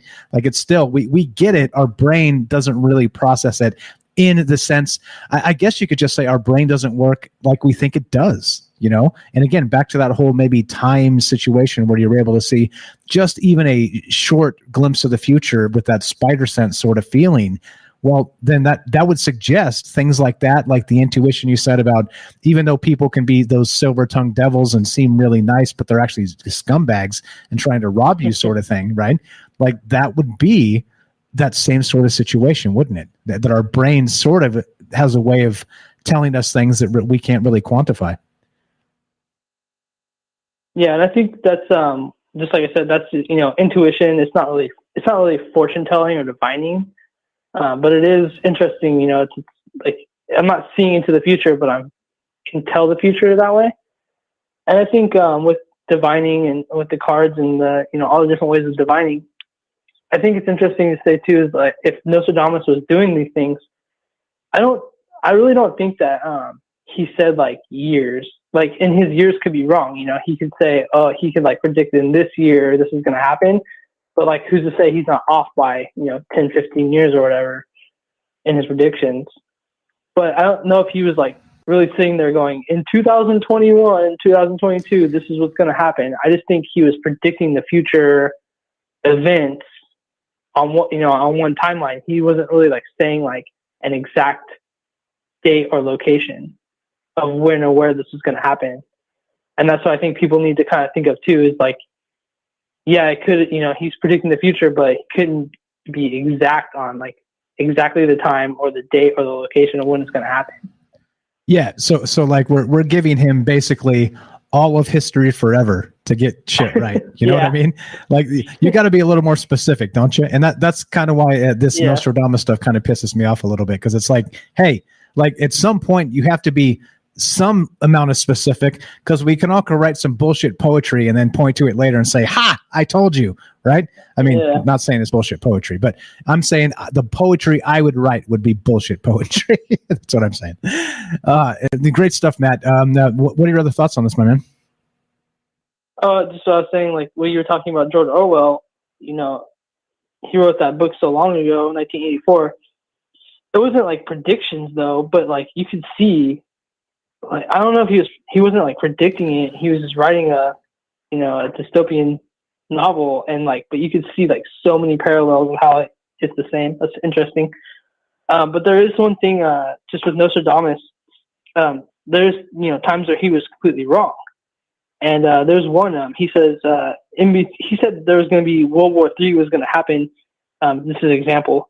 He said World War III was going to happen in between 1994 and 1999. So it's like, when you start putting like dates like that, obviously it's past 1999, obviously it didn't happen. So he's wrong. So there's like, that's what I was saying, like a 50-50 chance. Worse than that. Worse than that. Yeah. Especially if you put dates on it. And this happens all the time, right? Yeah. People saying, oh, next year's the end of the world. Oh, next year's the end of the world. And I got to tell you, it's if you want to add a third thing to like my list of trigger points, clearly it's healthcare, taxes, And the third one, it's high up on the list anyway, is doomsday prophecies. I can't stand it. It pisses me off because it's trying to rob a generation of their future through your ego. That's how I see it. All right. Clearly, nobody knows what the end is. And if you're telling me every goddamn year, pardon my French, that it's the end of the year again and again and again, it triggers me. It pisses me off. Yeah, we lived through that, the whole Y2K, and then the what was the other one? The Mayan calendar thing. And it's like, here we are. Predictions are wrong. Again and again and again and again. Yeah. Exactly. Great stuff as always, Matt. Yeah, I think it's interesting just to talk about it and just don't take everything too seriously when it comes to future predictions, and always trust your intuition. So I'm going to leave it there. Thanks, Mike. Good stuff. Do the best, brother. Happy Saturday. Have a fantastic weekend. We'll catch you next week. Tell Lacey we said hello, and you're the best, bro. Talk to you soon. All right. Good night, Mike. Thanks. Thanks, man. You too. All right, there we go. Simple as that. You want to be part of the show? We're still taking phone calls. We're talking about predictions. We're talking about Nostradamus. Do you think it's media concoction, BS, some other thing? What do you think it is? And again, Matt's got a great story there, some great takes on that. Has anything like that happened to you where you knew in maybe a short-term moment that you shouldn't do this or you shouldn't do that, and you didn't, and something terrible happened if you would have made the first choice, like something told you not to, right? Is that real? But and again, that's the whole point here. And I think there's quite a difference in terms of like the Matt story there. I'm 100% on board with that because that intuition is, again, our brain probably processing time in a non-linear way, right? That time is an abstract thing, right? Meaning that we think in terms of like the human experience is like that row of beads, just like he described. It's like one moment, then the next, and the next, and the next. But what if our brain is actually processing everything around us in this sort of like temporal sort of variable thing, right? And maybe it doesn't go too far, but if it does even go just moments into the future, right? There's been all kinds of people with those types of stories that spider sense, like the Matt sense is tingling, like Night Stalker said there in the chat. Like, how do you explain those moments when there's no way you could possibly know something was going to happen? But some little idea kind of got lodged in your head to not do it. You didn't do it, and then if you had, it would have been a disaster, right? And that's the craziest part here. So I don't know. You tell me. That the question is: do you believe in telling the future? Do you believe that Nostradamus could? And all the good stuff. What's up? Robert says even a broken clock is right 2 times a day, and that's true. And that's kind of my point when we began tonight. That is if you throw enough shit out there, eventually you're going to get some stuff right, okay? But just because you got some stuff right and threw a bunch of shit out there, and I like what Matt said too regarding that he writes it all down so that you can't kind of cherry pick in your memory and be like, oh, all the things I said have come true. He can go back and look, hey, I made a journal. I've got all this shit written down, and I can tell you it wasn't, right? Because I can actually go back and see. Or maybe validate something you thought would be a short-term, or maybe it became a long-term thing. Who knows? But again, right, is intuition the same thing as seeing the future? So anyway, that's what we're doing tonight. We're talking about Nostradamus and his predictions, and there's all kinds of stuff here, right? There you go. What's that, Wilcox style, right? Oh boy, him and his actual inside sources, right? Yeah, I don't know. All right, so if you want to be part of the show, we're still taking phone calls and talking about this. We got some time left. It's actually probably time for like a real proper break where I don't mute myself. So here's what we're going to do. We're kind of around that time, about the 2-hour mark. So we're going to take a quick 2-minute break, and we'll be right back with more Troubled Minds. So we're taking your phone calls. Now's the time if you want to hop in here and give us your thoughts. Dial the number. It's as easy as that. Jump in the disc. Oh, I'm sorry. You know what? Let's not do that. My bad entirely. Let's it looks like Daryl's in the caller queue. Let's make sure if Daryl's here, we'll go to Daryl first, then we'll take a break. Daryl's been waiting there, and I noticed, but I wasn't sure because she didn't chat. Sometimes she pops in the caller queue by accident. What's up, Daryl? Are you there? Test 1 2. Can you hear me? How you doing? Daryl in New York. Welcome to Troubled Minds. Are you there? It's a real cock style, right? Oh boy, his What's up, actual. Can you mute that screen for me, pretty please? Wait a second. Thank you. Okay, I just knocked it off. Thank you. Oh, good. How are you? Welcome to Troubled Minds. Daryl in New York. Welcome to the show. What a great show. I love anything about Nostradamus. He was French. and he was on the money with a lot of things. I was listening to this other psychic who was researching Nostradamus in a totally new way, and everybody's talked about and written about Nostradamus. And I wish I remembered his name, and I'll have to look it up. But he had was researching the time of Nostradamus, and like I had to look at the time where people lived. Like Matt was discussing, that a lot of people died around the years of Nostradamus, and that was true. There was the Black Plague. Nostradamus was isolated, so he was self-isolating, so to speak, and he lived in an area that had running water. So he had a lot of good sanitary habits. But he didn't get the Black Plague, but a lot of people around him had died. Just mentioning that. So, and his predictions almost seemed like to come to him also in like kind of a download or, like a download, I'm going to say.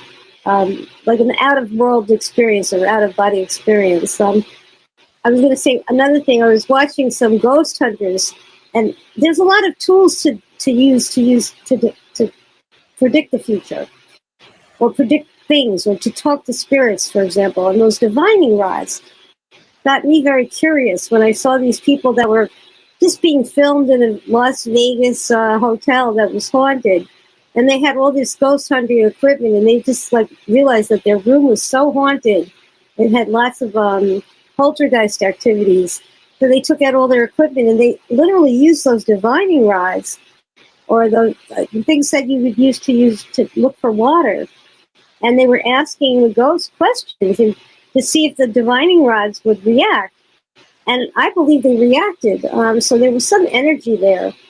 So those are a tool to predict the future or talk to spirits. Can spirits predict the future?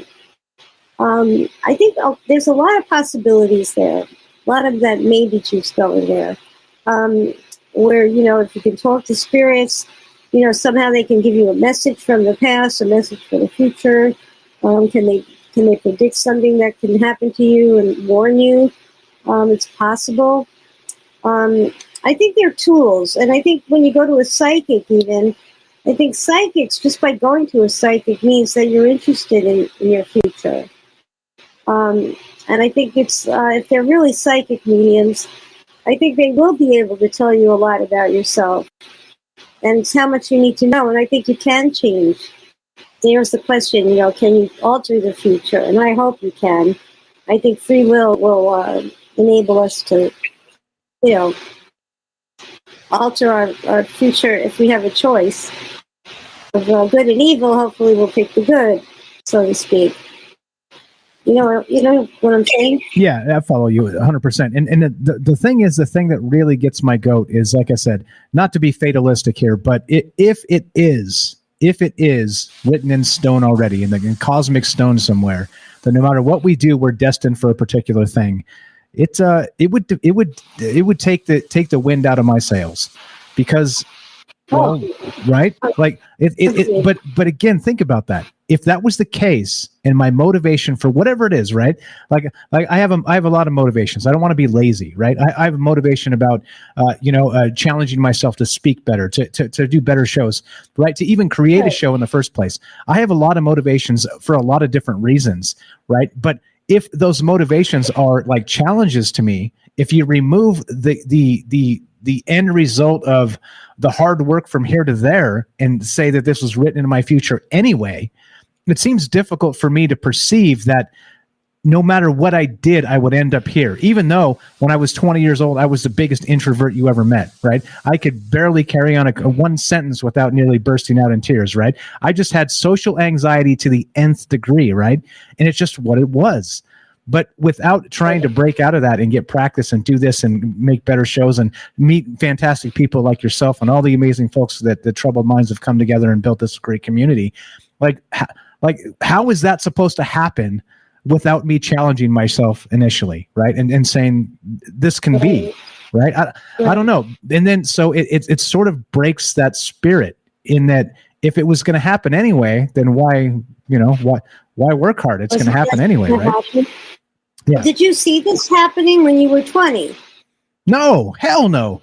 Like literally, if you listed 10,000 things on a list when I was 20 and said, Michael, you will be a talk show host one day, I would be like, you are a liar. There's no, literally, put that last on the list. Zero chance. Zero chance. No. Can you imagine? Or if somebody said to you, even if somebody said, I see in your future you're going to be a talk show host, what would you have told them even? Would you have even thought twice about it? No chance. No, zero chance. I would have given it less than zero chance. Less than zero. You wouldn't have thought about it. Yeah. And you wouldn't have thought about it again, probably. No. I've been like, whatever. No. Forget whatever. that. No. You don't remember that time 20 years ago that you know. I'm just kidding. No. Oh, see, now I see what you're doing. I see what you did to me. You're doing the old mind fuck on me. I got you. Remember when, I think things change. Things change constantly. I think there's constant change. I think certain predictions, like what's his name, Casey, like he predicted that we'd be able to diagnose something out of a drop of blood, and that was ridiculous to say something like that in his time. They must have thought he was crazy or it was magic, and he'll be able to tell a lot of things just by a drop of blood. And here we are, So certain things that people predict do happen. Now, was that really insight on his part, or that's just obvious? I don't know. I think people that understand science, maybe we take for granted that they have psychic powers, But is it just a really good knowledge of chemistry or physics,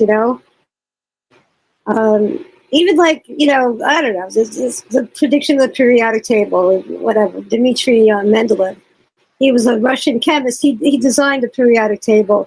And there were only 60 out of like 118 elements that were known.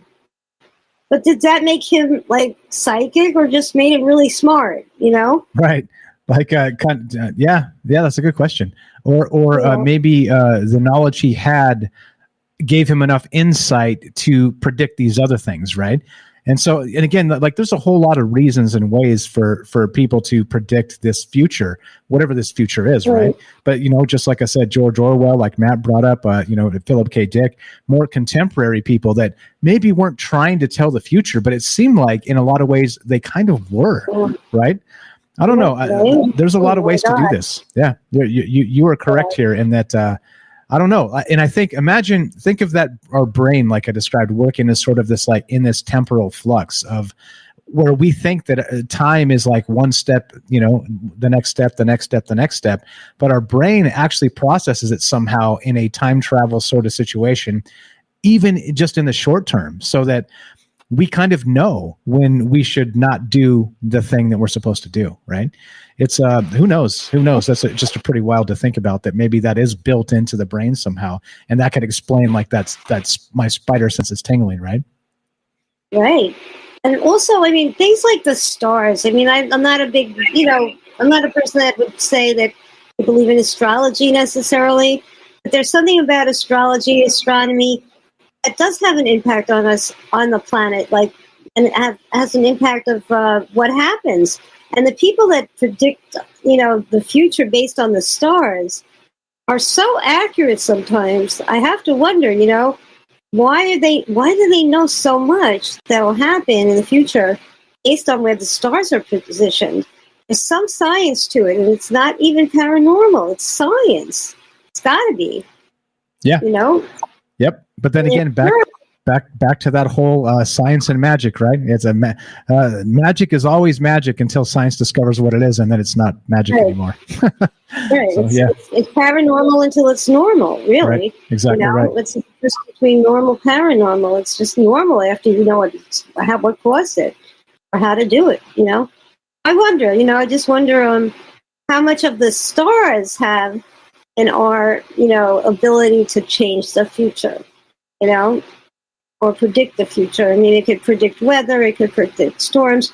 So those type of things we can predict and anticipate based on the current events. So you can predict what's going to happen in the future, in the near future.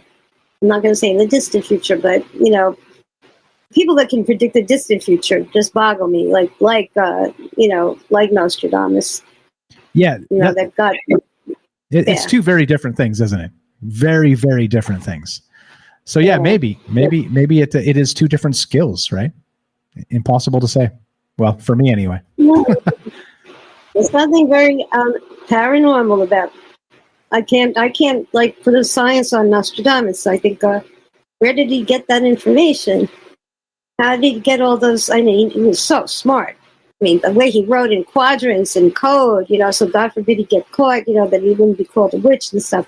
I mean, he was just so clever to hide, his knowledge, and his knowledge was so vast, but the way he even wrote was totally like confusing. Yeah, exactly. Like I said, I can't read it without getting a headache. I'm like, wait, what does that word mean? Is that is this still a word, or was it a word then? I don't even freaking know. Yeah, totally. For a man who lived in a very small world, he had very big vision. When you think about people living in cities now, I can't remember the percentages of people that were alive in his village. I mean, just think about it. You probably knew everybody that lived in your village, which in a square mile, you knew everybody. And here, forget about it, I mean, for any one of us, it's just like exponentially, the world has enlarged so much. So that it's just, you have to look at the world from a different point of view, when it was much smaller and less inhabited. And that's where that other psychic was coming from when he was rewriting his review. It was such a good podcast on Nostradamus. I'm going to have to look it up and share it in the chat room. Yeah, right on. Appreciate that. Definitely good stuff. I had a thought and I lost it. I had a good thought and I lost it. Damn it. What was it? I hate when I do that. Can you imagine if all the good thoughts we had just came out of our mouth instantly? We could remember them all. Right. And we could remember them all. Yeah. It was actually a really good thought too. I was like, oh, sweet. I'll do that. And then I was listening to you a little further, and I lost it. Always change the subject. You can always change the subject. Yeah, you can always change the subject. Yeah. Oh well. We'll remember it in the after show. Yeah. All good. Like I said, there's only me. I got two hands in spite of the accusations of the tentacles, the robot tentacles, the Dr. Octopus. I don't have those things, I promise. But anyway, it's okay. It's okay. That's the point. Like I always say, part of the whole shtick of Troubled Minds is I'm imperfect, and that's part of the point. Everybody can be, and it's okay. It's okay. It's part of why we do this together. Okay, so what else? What else you got for us? I had something else, but I also forgot. We're getting old, Daryl. We're getting old, but that's the problem. But that's why it's good to write things down.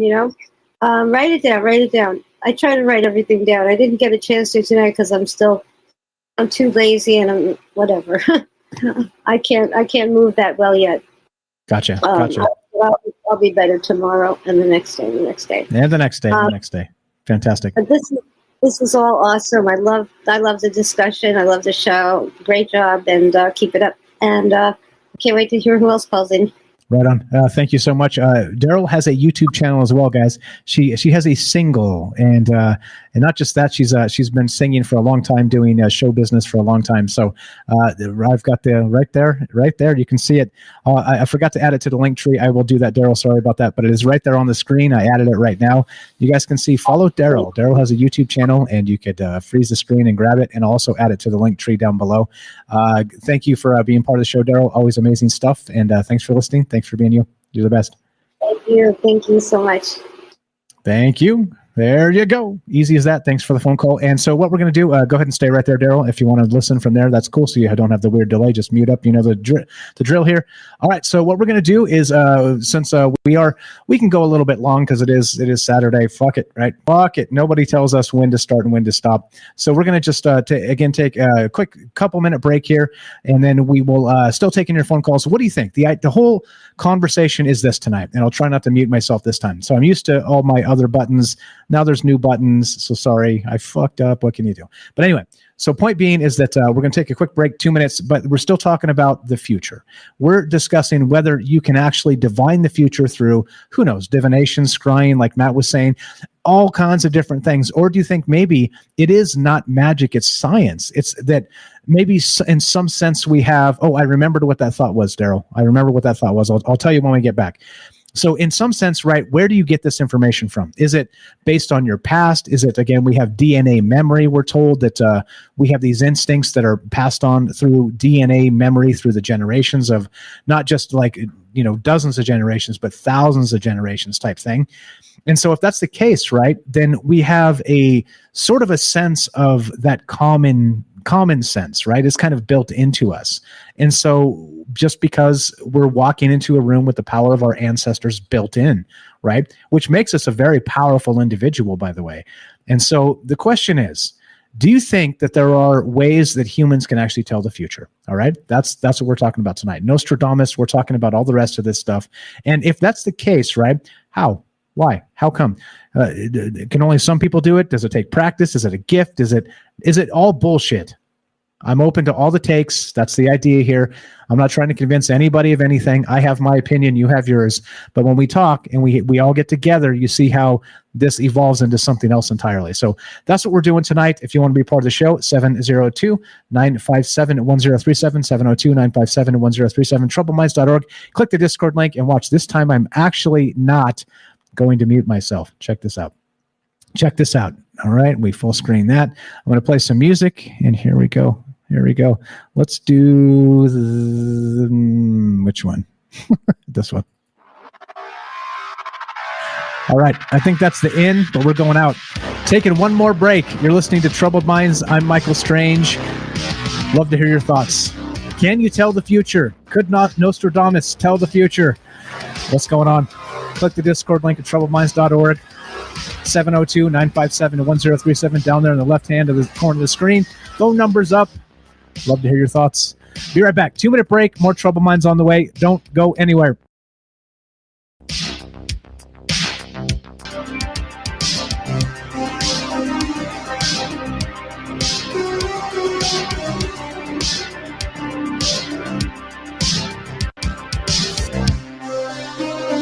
All right, welcome back to Troubled Minds. I'm your host, Michael Strange, and we are doing our thing. We're streaming on Rockfin, YouTube, D Live, and Twitter, and we're talking about Nostradamus. Ah, yes. Nostradamus, was he actually a seer of sorts? Do you believe you can actually tell the future, or do you think this is all just a bunch of horse shit? And looking to hear from you if you want to be part of the show tonight. 702-957-1037. That's 702-957-1037. You can click the Discord link at troubledminds.org, and we'll put you on the show. Easy as that. Let's go to our good buddy Dre. What's up, Dre? Welcome to Troubled Minds. You're on with Mike. How are you? I'm doing good, Mike. How are you doing? Doing well. Where are you from, Dre? Just your state. We don't want to home in on you, just so I can say, hey, Dre from which state? I live in South Carolina. Dre in South Carolina. Welcome to Troubled Minds. Go right ahead. So I had a couple thoughts listening to Daryl. She reminded me of a Tesla quote that says, if you want to find the secrets of the universe, think in terms of energy, frequency, and vibration. So if we're going to assume that's a truth, premise of truth, right? And that we know that energy can neither be created or destroyed. And that the recent studies in quantum physics tell us that when two atoms or particles or whatever are linked, whenever they're separated, they still vibrate and they still react to the things that each other is experiencing. And also, if time isn't linear, if all time is happening right now, the past is now, the future is now, the only thing we have is now. With this whole Nostradamus thing, it kind of would make a lot of sense to me he's a consciousness, right? He exists. The energy that is him couldn't die, really. It just came on to live as another thing. So what if we could tap into our other lives, our other consciousness incarnations here in the 3D world, and that's how a lot of these psychics can tell us what's going to happen. Yeah. Okay. All right. So that as always, as we're saying that sometimes life is complicated, and I think when you're talking about these sort of like esoteric sort of subjects, like it becomes more complicated, right? Because it means what is our brain even processing? Back to that, right? Back to what we were discussing with Daryl there too. So what you're onto here is that maybe there is some sort of connection between that linear time where it's not, like, it's just not, it just never was, it never will be linear time. It's just the way that we experience it, and our brain is way ahead of ourselves on sort of a subconscious state, and able to pick up on things that we'll never understand, maybe never understand. And I could buy that. I'm with you on that. I do like the idea of time existing all in the same space. So that, right here in this moment, in this spot I'm standing on, this circle of salt I'm broadcasting from, is actually maybe, who knows what was here 1,000 years ago. But whatever it was is still here, right? We're still in the same space, sharing that same space. That's pretty amazing to me, just to think of that. Yeah, that's kind of what I'm getting at. So it's like, I don't know, man. A lot of the, like you were saying before, where magic is magic until science understands it, right? So the more we start understanding through science about how energy works and how frequencies work and how we even experience this life is through the filter of our brain. And what's the brain but processing electrical signals? So if electrical signals are just energy, and energy can't be created or destroyed, then aren't we just really processing everything all at once, just filtered through the meat suit that we're in right now? I would think so. And the unfortunate limits of that, we talked about actually that the very first time you called in, we were talking about, what were we talking about? I can't remember, but you were discussing superpowers in the brain, and you were discussing like a limiter, because if we didn't have a limiter, all of that stuff the brain could process would possibly cripple us, right? It would overwhelm us. Exactly. So if everything is energy, and Nostradamus was energy, we are energy, just moving through different states of being, then yeah, the brain is just a filter in order to stop us from being overwhelmed by all the things that we know or are seeing or hearing or feeling or whatever. So it's really just, psychics tap into what a lot of esoteric thoughts call the Akashic records, where everything is written down in time and space and everything, and they just kind of tap in, take a peek, let us know what's going on or not. But that can also be rewritten at the same time, because it's all about choice. And that's kind of also what I think about, you were saying, like, what are we doing here if it's not about the journey, right? Yes. Well, wouldn't it make a lot of sense if we're in this space, in this world here, just to experience everything that's here? Because in other states of being, then we're going to experience those things wherever that is and whatever that may contain. Right? Yeah, well, but still like to experience it, but then not in a finite sense of we can only ever achieve what was predetermined, right? Well, I don't think it's about predetermination. I think it's about just learning whatever this life has for us this time around.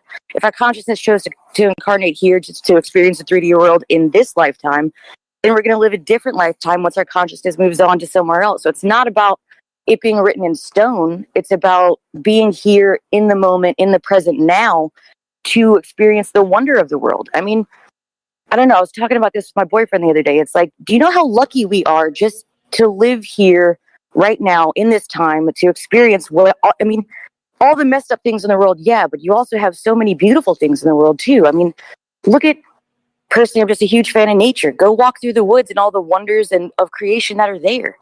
And if we weren't here in this life, here on Earth, we would never be able to experience this or remember it, because maybe it's just like a memory wipe thing too at the same time. Like, we just don't remember all of our different lives, because that would be too much here, because the 3D world is just very visceral. Okay, I'm with you on that. That makes sense. And so again, but back to the whole like where you started with the whole time existing in the same space, then I don't know. I don't know.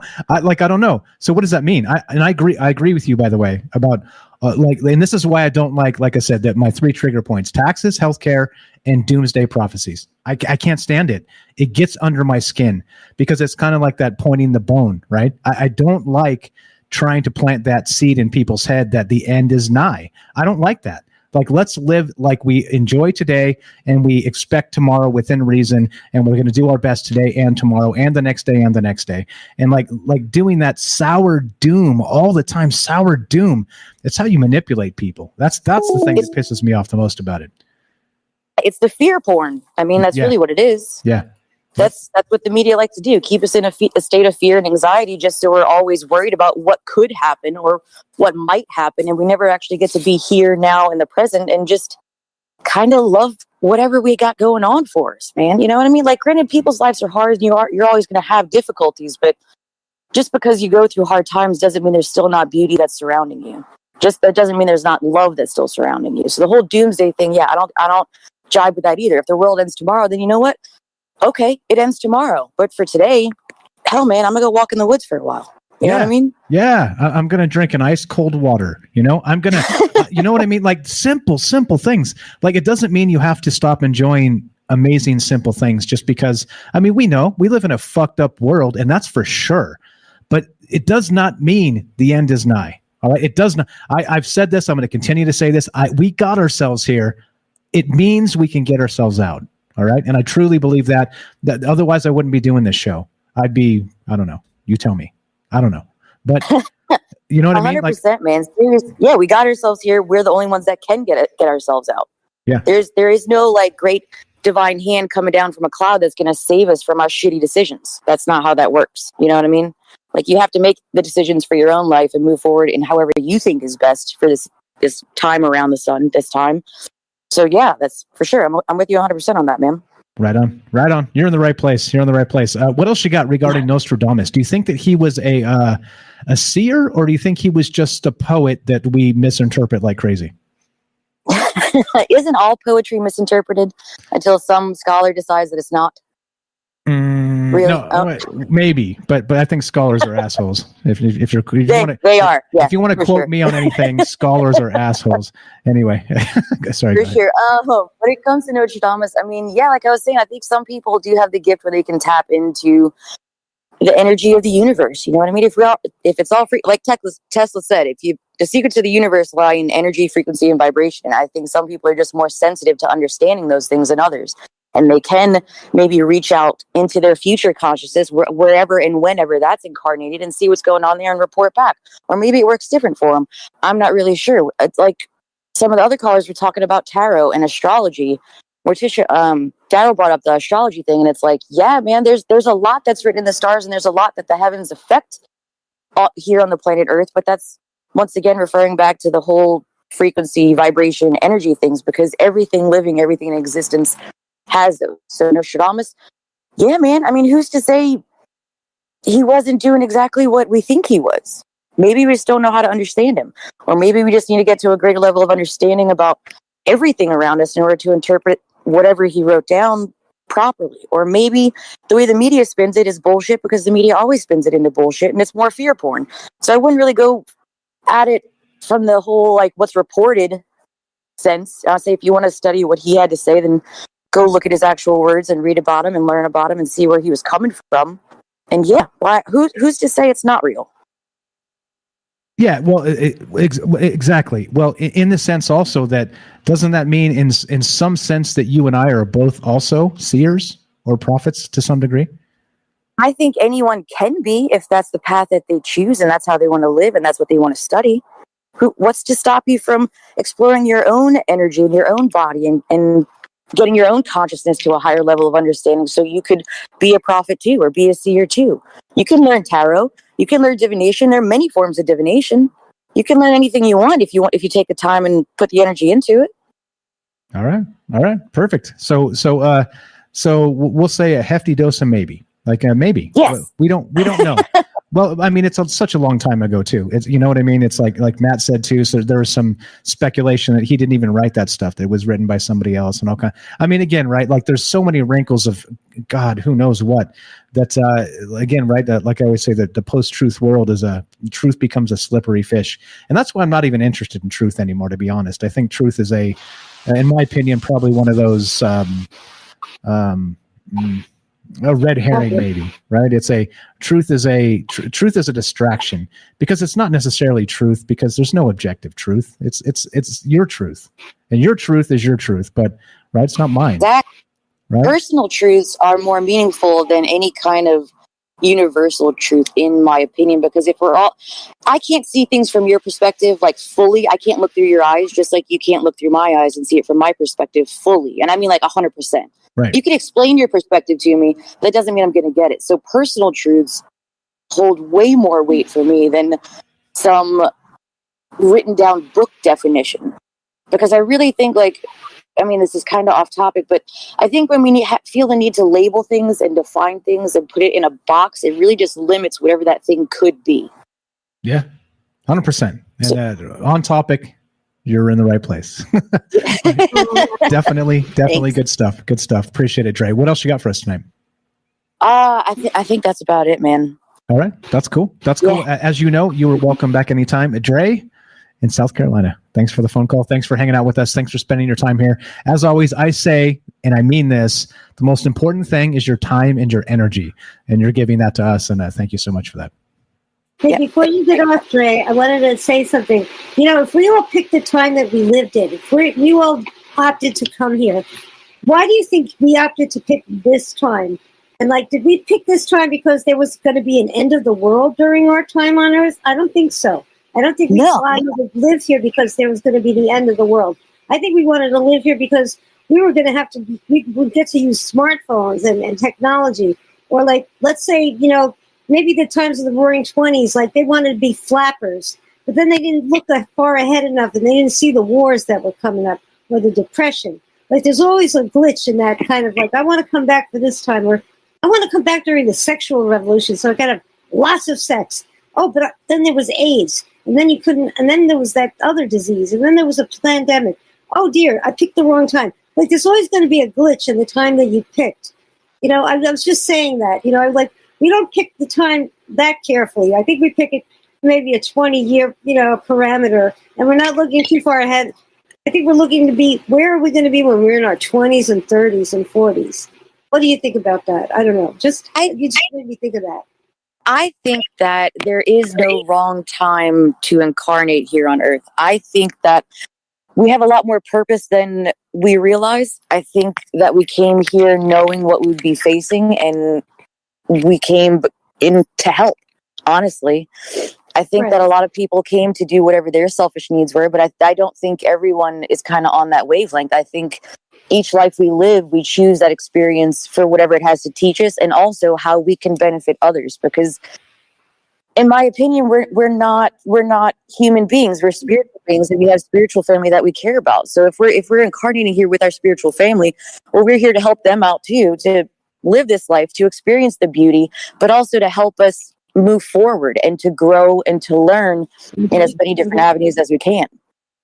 Right. So I don't think it's more like we came here because we didn't, or like we chose to came here now for the smartphones, but we didn't know there was going to be COVID, right? I don't think that's really it. I think it's more like we came here knowing what would happen. We just didn't know what we would choose to do in the situation until we were here. And now this is the path that we have to walk, is however we're choosing to go about that. Right. Or when do we make those decisions to reincarnate? How old? What's our mentality at that moment? I don't know. You know, that's another thing. Well, there's a lot of different theories that say that. I'm sorry, I didn't mean to interrupt you. Go ahead. No, go ahead.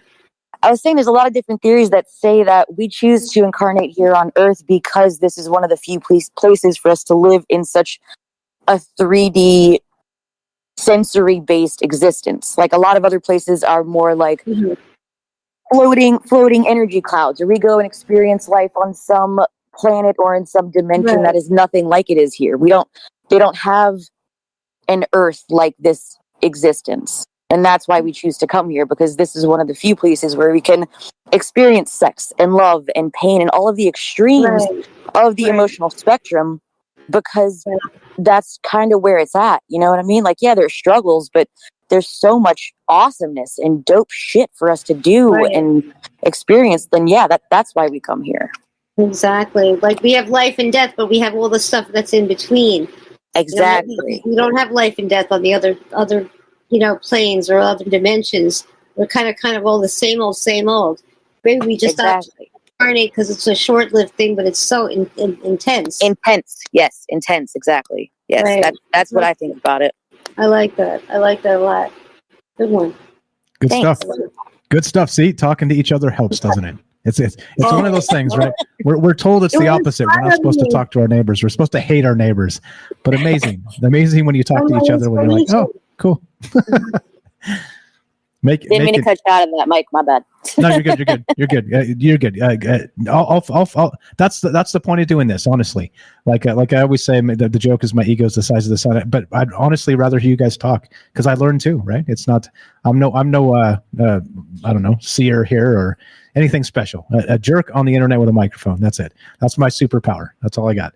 So I can listen as well as speak. And a pleasure hearing you ladies tonight. Thank you so much. Appreciate it, Mike.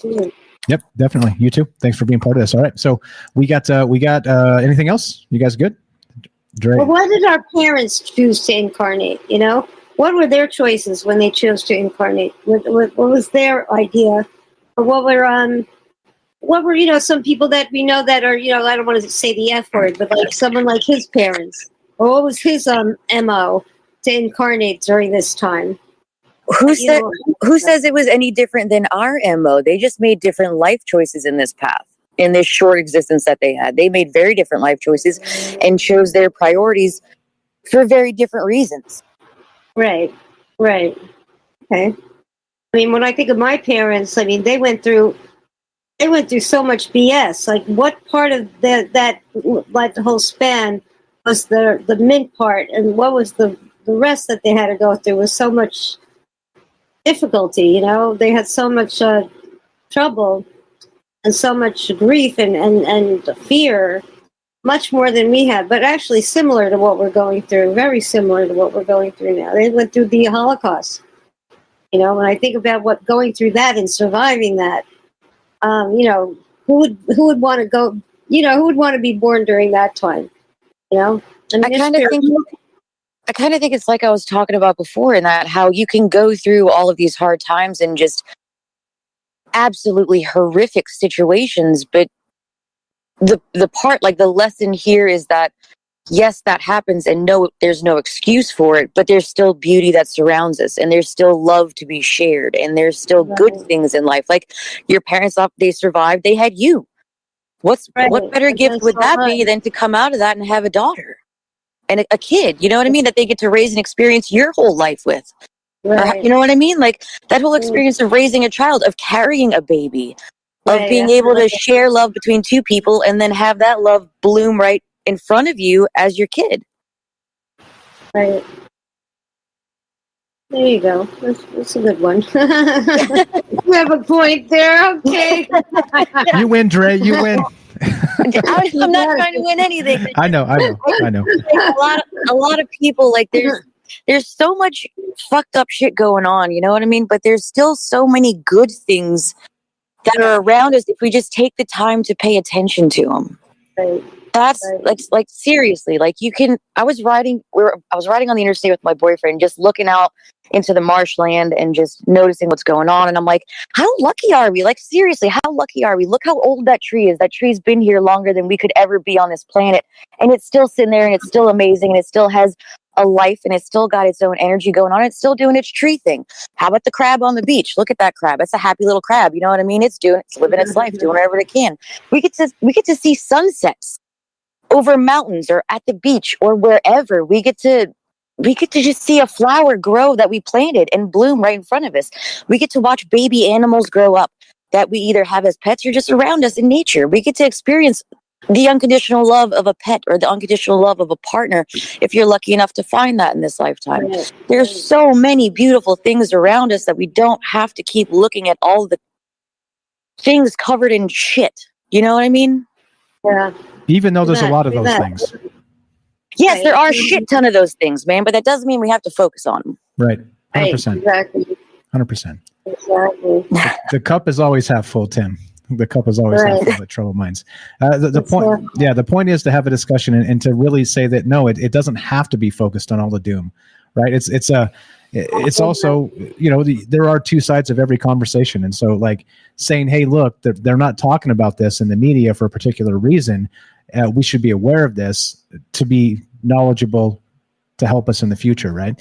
Like it's not about, again, like I said, I'm not a doomsday prophet. The second I start doing that shit, guys, I want you to rebel. I want you guys to freak out and start calling me a fraud. Everybody call me a fraud if I ever go doomsday prophet. I'm not going to do that. I promise you I will not do that.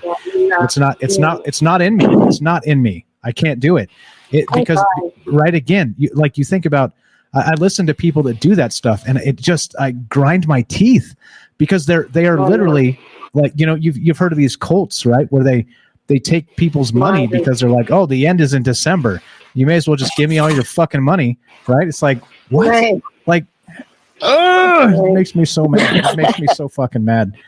You know what I mean? But that's monetary. But imagine like this soul that you're destroying and all these people by saying this stuff, and people trust you because you have a microphone. People fucking trust you. You know what I mean?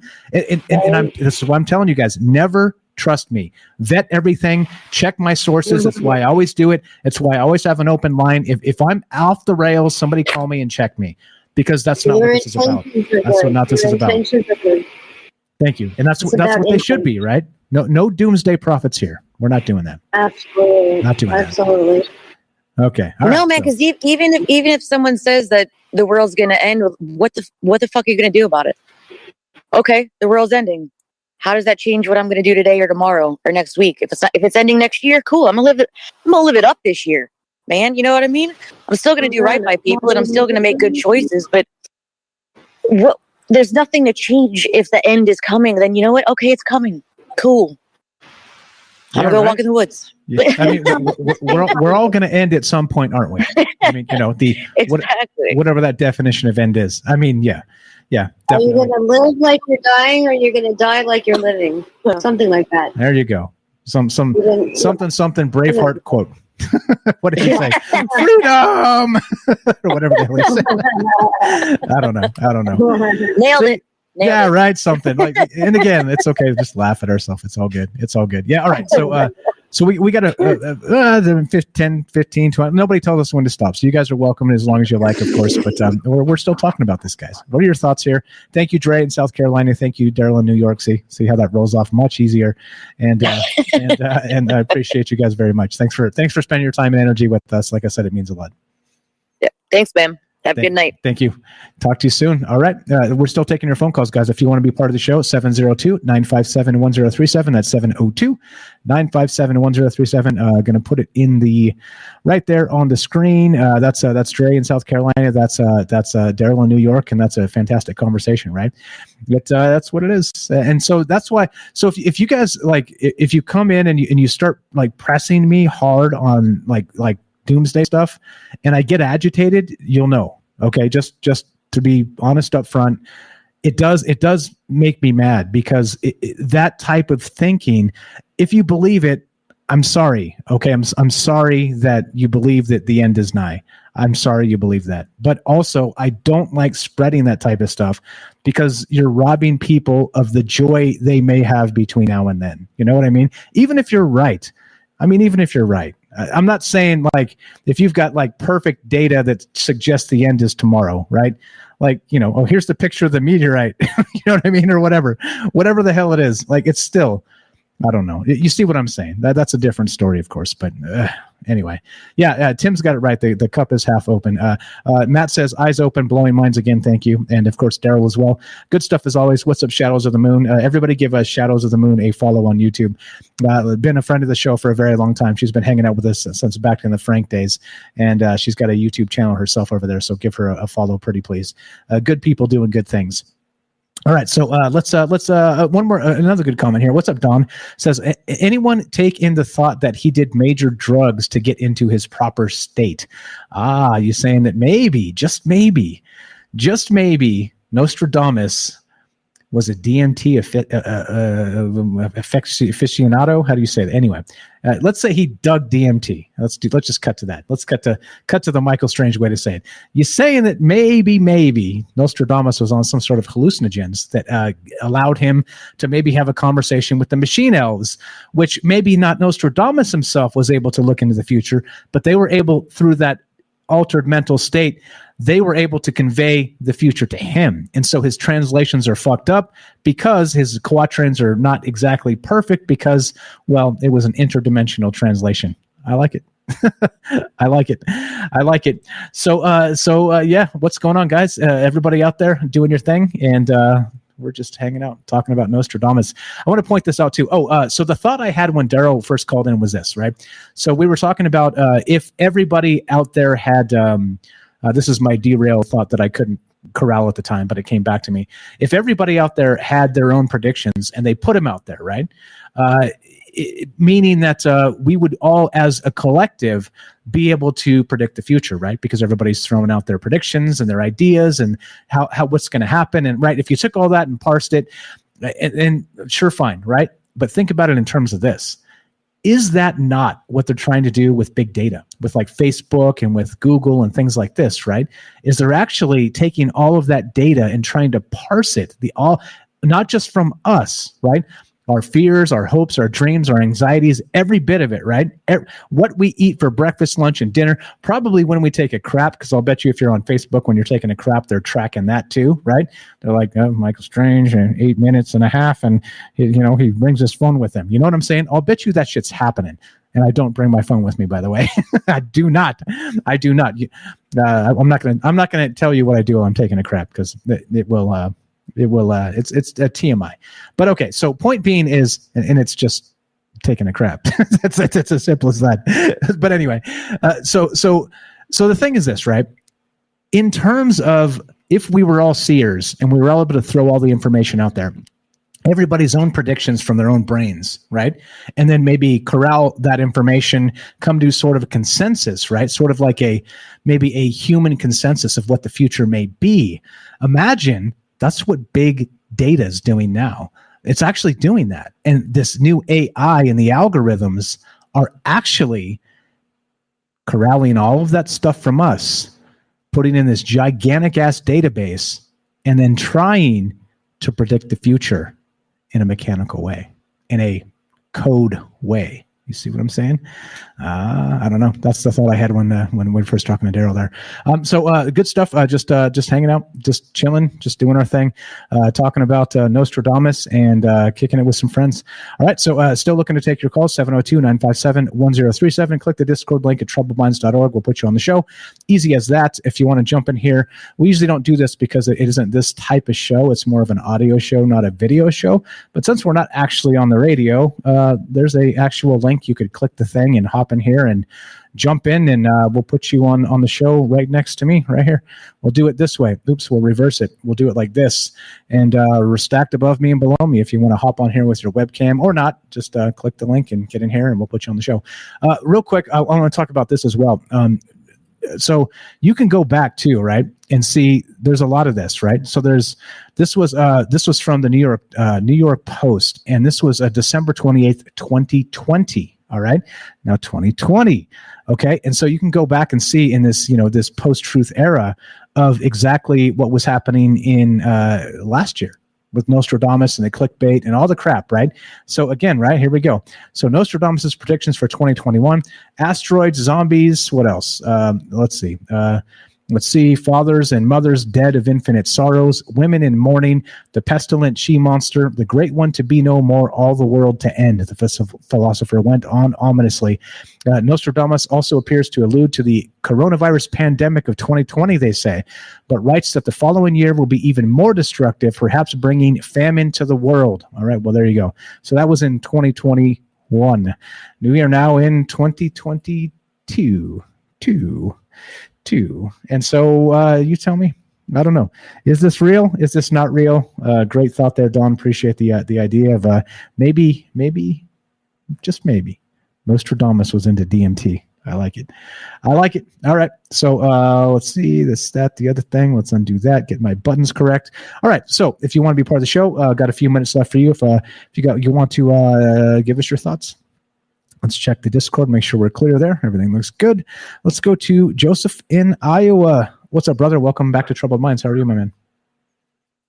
Hey, I was just listening about the gathering of information, and I just talked to Google actually the other day because I was trying to get an ad, and they take a profit, or they take a cut of your profit, so they don't charge like Facebook where you pay for clicks and stuff.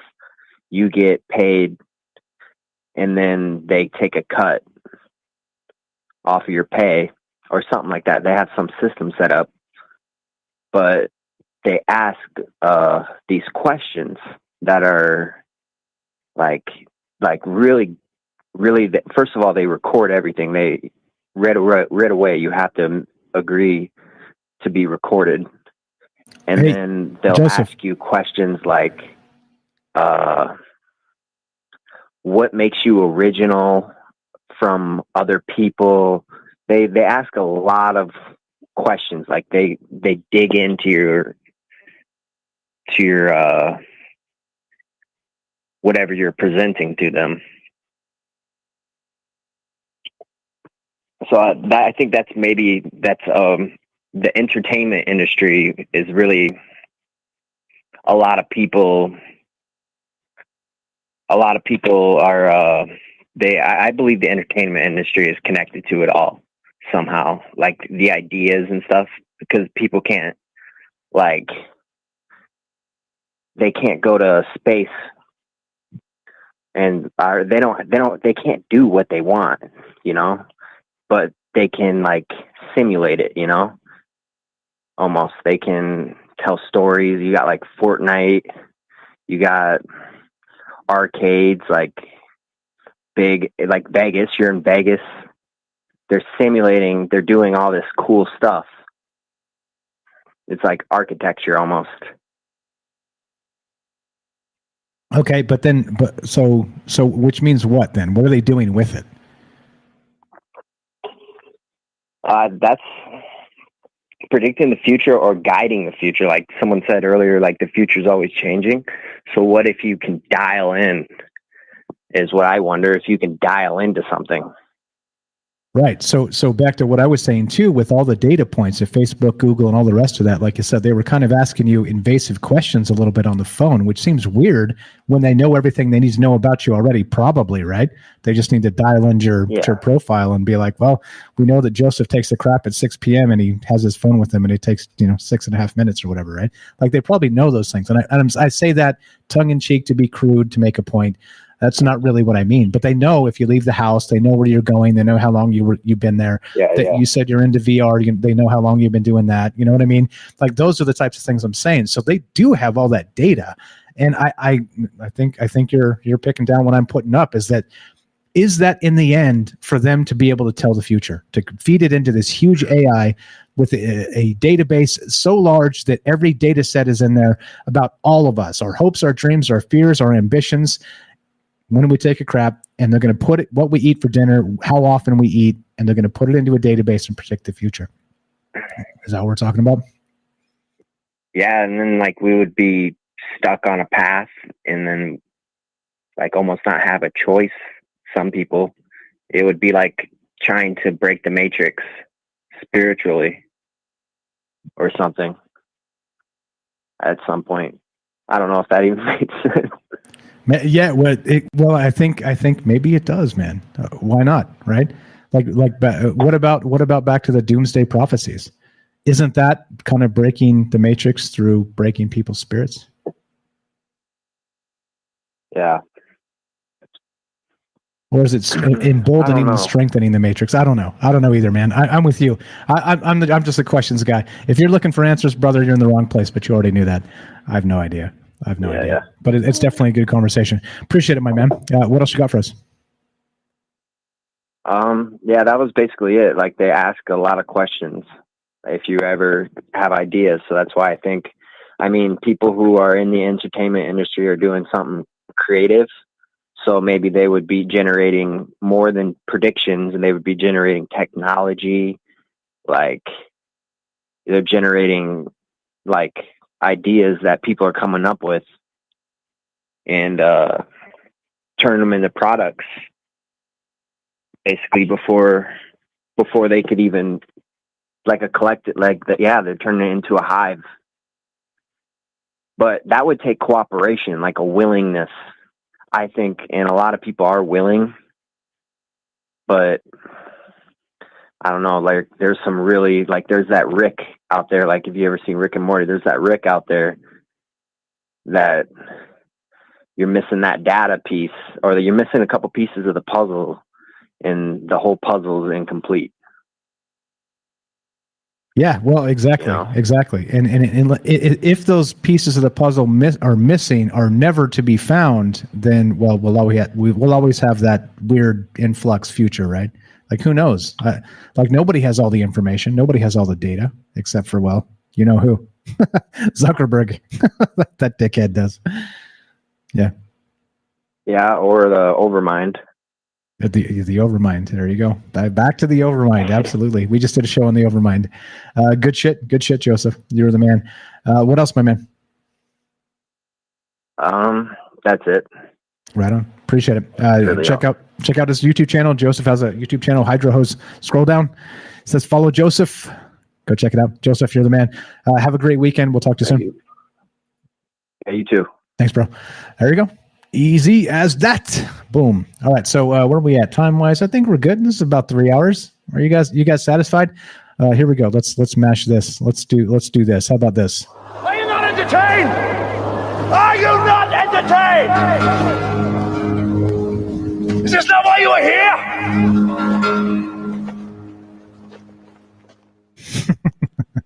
There it is. There it is.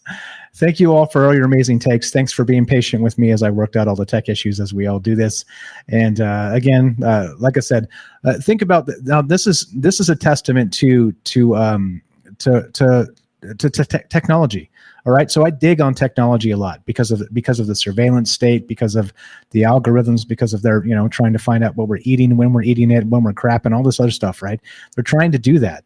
But again, think about, without technology, this doesn't exist. All right. The Troubled Minds does not exist without technology. So I want you to be aware too, that there are blessings. There are both sides to every story, and there are two sides to every coin, right? Like the, what will you say? Two sides to the coin, right? And that's what I want to say, is that, look at this. Like I said, and I'm not kidding you, like, a lot of real radio shows have a team of people, like multiple 3, 4, 5 people running the shit live, right? Because it can't be done solo, right? It can't be. Oh, yeah? Hold my fucking beer. It can be. And it's not because I'm special or any of the rest of that. It's because of technology, all right? It's changing, all right? It's making things more accessible and open to us, and it's a good thing, all right? It's a good thing. There's so with every, again, what do you say? The double edge, I don't know. I'm all out of analogies tonight. All right. But the point is that for all the digging I do on actual technology, there's some beautiful things happening here. Like, back to what Dre was saying, there's a lot of things we have to be grateful for. So let's not forget this. Troubled Mind show is a half glass full show, just in case anybody missed it or only tunes in from time to time. This is about knowing what's trying to, anyway, having that discussion about what's happening to us currently and in times to come. Okay. And I don't have those answers. I have concerns, but I am not a doomsday prophet. All right. And I've said that a lot of times, and I'm going to continue to say that, because I do think it robs people when you're constantly banging the pulpit and screaming doomsday. I think you're draining people's souls. I think you're draining the joy out of people. And so, some people can handle it and function fine, and some people can't when you're doing that shit. And that's why, again, if you want to add a third to that list, taxes, healthcare make me irate. Doomsday prophecies, put that in as a third. And there's a reason why I never talk in terms of this. I had a feeling about a bad thing going to happen. You never hear me say shit like that, right? You don't. And if I do, call me out, because I don't believe that to be the case. I want to think tomorrow is going to be more beautiful than yesterday. And call me a dreamer, call me an idiot, call me whatever you want to call me. All right, that's fine. But my point is, I do not think doomsday prophesizing is healthy for anybody. That's my point. So there we go. What's up, guys? I see you out there. Thanks everybody for hanging out. Sorry, Tam Bam. It's in. Look, I don't know what to do. Do I have to tweet it? Like, how do I? I mean, okay. So I've been very, very good mostly about putting the events in Troubled Minds Discord. So if you haven't joined the Discord, on the top left there's an event section, and when I put it in there, it'll pop up. And so it was up there since yesterday or prior to that even. So I'm sorry. Anyway, if you didn't get the memo, there was a show tonight. My fault. I try and do all the things.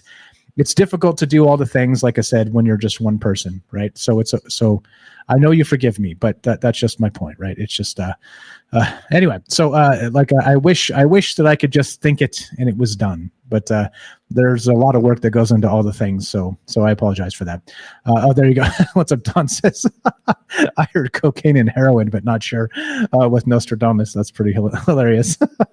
What's up? What's going on, David? I see you there. Thanks for hanging out, guys. Thanks for being part of double-edged sword. Thanks, Matt.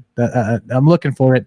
It's not there. Martin Liam, long-time caller, first-time listener. I am Martin Liam. Martin Liam has done this. Thanks for the tip, brother. don't send me tips, man. Thank you very much. I appreciate that. A tip over on Rockfan. Thanks for hanging out with us. Like I said, the most important thing, I appreciate that very much. Thank you, the mighty Rohan. That's very nice of you. Very kind. The thing is, right, like I said, the most important thing with all of this is spending your time and your energy. Like I said, we only have so much time and we only have so much energy. All right. And I'm honored and I'm blessed that you guys spend it here with me and with us. And I'm sticking to that story because it's the truth. And this is the craziest thing, right? About those, sticking with the story and the truth. If you tell the truth all the time, you don't have to worry about sticking to the story. You just tell the fucking truth. All right. Geez. Damn it, Tam Bam. My bad. Yeah. So if you here's the thing too. Now, notably, just real quick as we finish this up, there's a thing happening. All right. With the reason we left Facebook because we had an audience of over 40,000 people on our page. Right. And clearly, like, some of them were there for the articles that were shared, for some other things, not necessarily for the radio show. But if you have 40,000 people like a page, or 44,000 at its highest point, and you get 10 people show up for the radio show, that tells you that they're playing shenanigans with the actual notifications. Okay. And so all they have to do is flick one little switch on that algorithm, type in one new little line of code, and they have the list of winners and losers, and they've chosen them. All right. And so the point is, the reason why we've peeled off the Discord, the reason why we're on Rockfin, the reason why we're on Fringe, there's a whole lot going on with all that shenanigans of you don't get the notification. All right. So if we're live and you want to catch every live show, join the Discord. Because in the Discord, every single time we go live, I post in there at everybody, right? I try not to be a spammer and at everybody all the time, but it'll let you know when we go live. There's also an events tab up in the top right, which is a fantastic functionality. You can click that and see when the next Troubled Mind show is. And again, I'm not perfect, but I've been pretty good about putting those up there. Last week I was a little sloppy, but it was a fucked up week for a few different reasons, right? The monitor broke in and all kinds of stuff. So anyway, point being is that on the Discord, you will always get notifications if you turn notifications on Discord, right? They're not in the censorship business yet, as far as I'm aware. But all the big tech is, all the other guys, YouTube, Facebook, of course. Facebook, we left Facebook. Fuck you, Facebook. Can I say it again? No, once is enough. But you get it, right? So you have to start finding new ways to figure out when we do go live. I've announced it and done all the things. I'm sorry you didn't get the memo. Sorry about that. All right. What's up, APOC? I'm entertained. All right. All right. I'm glad you're entertained. All right. All right. Let's get the hell out of here. All right. So that's the deal. And what we're going to do, thank you. Appreciate that. Robert over on Rockfin. I see your $2 and raise you $5, Liam. Thank you for the tips, guys. Appreciate that very much. Okay. So the thing is this, right? So, and I'm going to say it now, I'm going to add the next Troubled Mind show in the Discord in the event section. I'll do that tonight. Before I go to bed, I promise you, I'll do it right now. Actually, I'll do it right now while I'm on the damn live stream. I'm going to do it right now. But this is the thing, right? We're taking next week off. Me, personally, am taking next week off. So if you guys want to do Troubled Minds without me, you are more than welcome. We have Discord. You guys can all hop in there at the exact same show times and hang out and talk about your whatever, right? I'm just taking the week off, just to let you know. It's been a great year. It's been a long year, and there is a toll, right? There is a toll on just sort of the energy. It's a creative energy thing is all. Like I've talked about this a little bit in the past, and so I'm not tired physically. I'm fine. Everything's fine. I just have other things that get neglected when there's so much Troubled Minds and all the preparation that goes into it, all the cutting up the podcasts afterward, all the edits and all the things. Like, it's amazing, but it's a fuck ton of work. And so I'm going to take next week off. And so the next Troubled Mind show will be, let's look at the calendar here. Let me make sure. The next Troubled Mind show will be January 17th for 3 p.m. will be the new show on that Monday, the 17th. And then Monday night, 7 p.m. Pacific, will be Troubled Minds back. So we're going to take a full calendar week off, start again next Monday, and there you go. So just so we know, just so we're all on the same page. Like I said, I'm putting it in the Discord right now as we speak, up on the top left, the event section. That's the best way to find out, because these tech assholes do shenanigans, right? If you're talking about the crap they want you to talk about, they boost all your notifications up to everybody, okay? But if you're one of those ones who, like us, like me, who, by the way, Troubled Minds was demonetized month 1 on YouTube. First month. We weren't even like good at it yet. We weren't even talking about anything like super spicy yet. Bam, demonetized.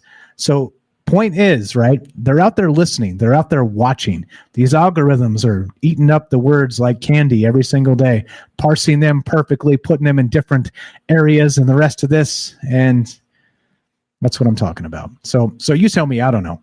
How does this end? Well, it ends with the glass half full. I can't tell the future, but that's my hunch. That's my notion. And I hope you being here with us tonight is a testament to that for you as well. You're here because I'm not a doommonger. You're here because we're not trying to crap on humanity. You're here because hopefully, well, maybe you've seen a UFO or something else, right? All the rest of that stuff, that all goes into one, because why the fuck not? Here we're doing it. So, all right, let's get the hell out of here. Let's do it. I'm adding the event January 17th. Troubled Minds will be back. 1 week off. Thank you so much for spending your time and energy with us. Let's go. How do I fix this? All right, there you go. So now you know my trigger points. If you want me to get chippy, just bring up taxes, healthcare, or Doomsday Prophecy. Yeah, you can bring up Doomsday Prophecy. Just don't tell me the world's ending tomorrow. I won't. I will not take it well, let's say. I will not take it well. But all right, let's get the hell out of here. Let's play some music and do the thing. And yeah, there we go. One more time. Are you not entertained? Are you not entertained? Is this not why you are here? It's been approximately 1 year, exactly 1 year, since we debuted on Fringe FM and turned this YouTube show into a real radio show. So what does 2022 bring? You tell me. So thank you. Again, this doesn't exist without each and every one of you, and I appreciate it so much. So let's get the hell out of here. You guys are the best. Let's smash this button. I don't see a J in the J-Tro slot. Let me make sure I'm not leaving J out. Yep, we're good. All right, that's it. Music's playing. Troubled Minds is ending. And as Matt says, in the immortal words of Matt, take a break, Mike.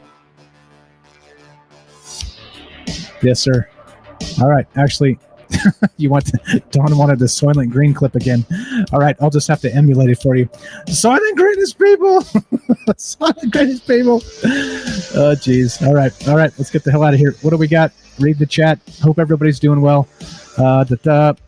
Also, just a quick update, if it's okay, I've got Rohan joining me on my stream on Thursday and Jennifer on Friday. There it is. Check out James's show, Salcedo Paranormal. Matter of fact, watch this. I can just put the MF in show up on the damn stream. Look at that. Look at technology. SalcedoParanormal.podbean.com. You can also join his Discord. We'll get you a link for that. Actually, I can do that right now as we speak. This is what I'm saying about technology, right? Like, we can dig on it all we want. It is a double-edged sword. Thank you, Matt, for shaping me up there. Here's the thing. Here's a link to James's Discord. He's going to be going all week. If you missed Troubled Minds, by the way, you can listen to all of James's show and all of Troubled Minds every single week, and you can catch them both. Our times do not conflict. But here we go. Here is a invite to James's Discord, because I can do that. I have that technology, and I have that know-how. So here you go. So we're going to have the mighty Rohan on James's show and Jennifer Thursday and Friday. Please go check that out. Give all of them a follow. James, Jennifer, and Rohan. Everybody, Daryl, down below. All the links down below. Please give these amazing people some love. Dropping the thing in. Here we go. There's the Discord. Join James's Discord. Hop in there, and boom. James, you're the best, brother. Everybody else, you're also the best. You see what I did there? And let's get the hell out of here. We are done. We are done. And as we finish, it goes a little something like this. Taking the week off. So if you're missing us next week, here's the thing. If you want to support the show, spread the word. That's the most important thing. Second, if you want to help the show and you haven't heard our old shows, listen to them on the podcast feed. There are ads baked in. I get pennies. Every time you listen to a show, I get a few pennies. So please do that. That's the easiest way. You don't have to spend any money. Just go listen to an old show. Be entertained for free. Here's some old stuff that you haven't heard. Again, a lot of these amazing, smart people have called into many, many, many shows all throughout the year. So even if you're sick of my shit, well, there's a lot of smart people that call in that maybe you're not sick of their shit. So there you go. Listen to us on the podcast feed. It helps a lot. Thank you so much again. I can't say thank you enough. It's been basically the year that plateaued Troubled Minds. And guess what? It means the boulder is sitting on top of the mountain. Guess what 2022 brings? Hopefully a Troubled Minds avalanche. Thank you guys very much. You're the best. Let's get the hell out of here. I am out. Michael Strange is out. Michael Strange vacation mode. Book it. Mark it on your calendar. January 17th. I don't think I'm going to shave all week. Maybe I'll come back with a beard. Have a great night, guys. It goes a little something like this. Be sure, be strong, be true. Thank you for listening. From our Troubled Minds to yours, have a great night. We'll see you on the 17th. And the podcast feed, by the way, I will have some old shows up there. So if you're listening on the podcast feed and wondering, oh, shit, I'll try and put some stuff up just for you guys. So thanks again. We're out. Let's get out of here. Some Nostradamus, some Troubled Minds, and adios. Michael Strange is officially out. Have a good one, guys.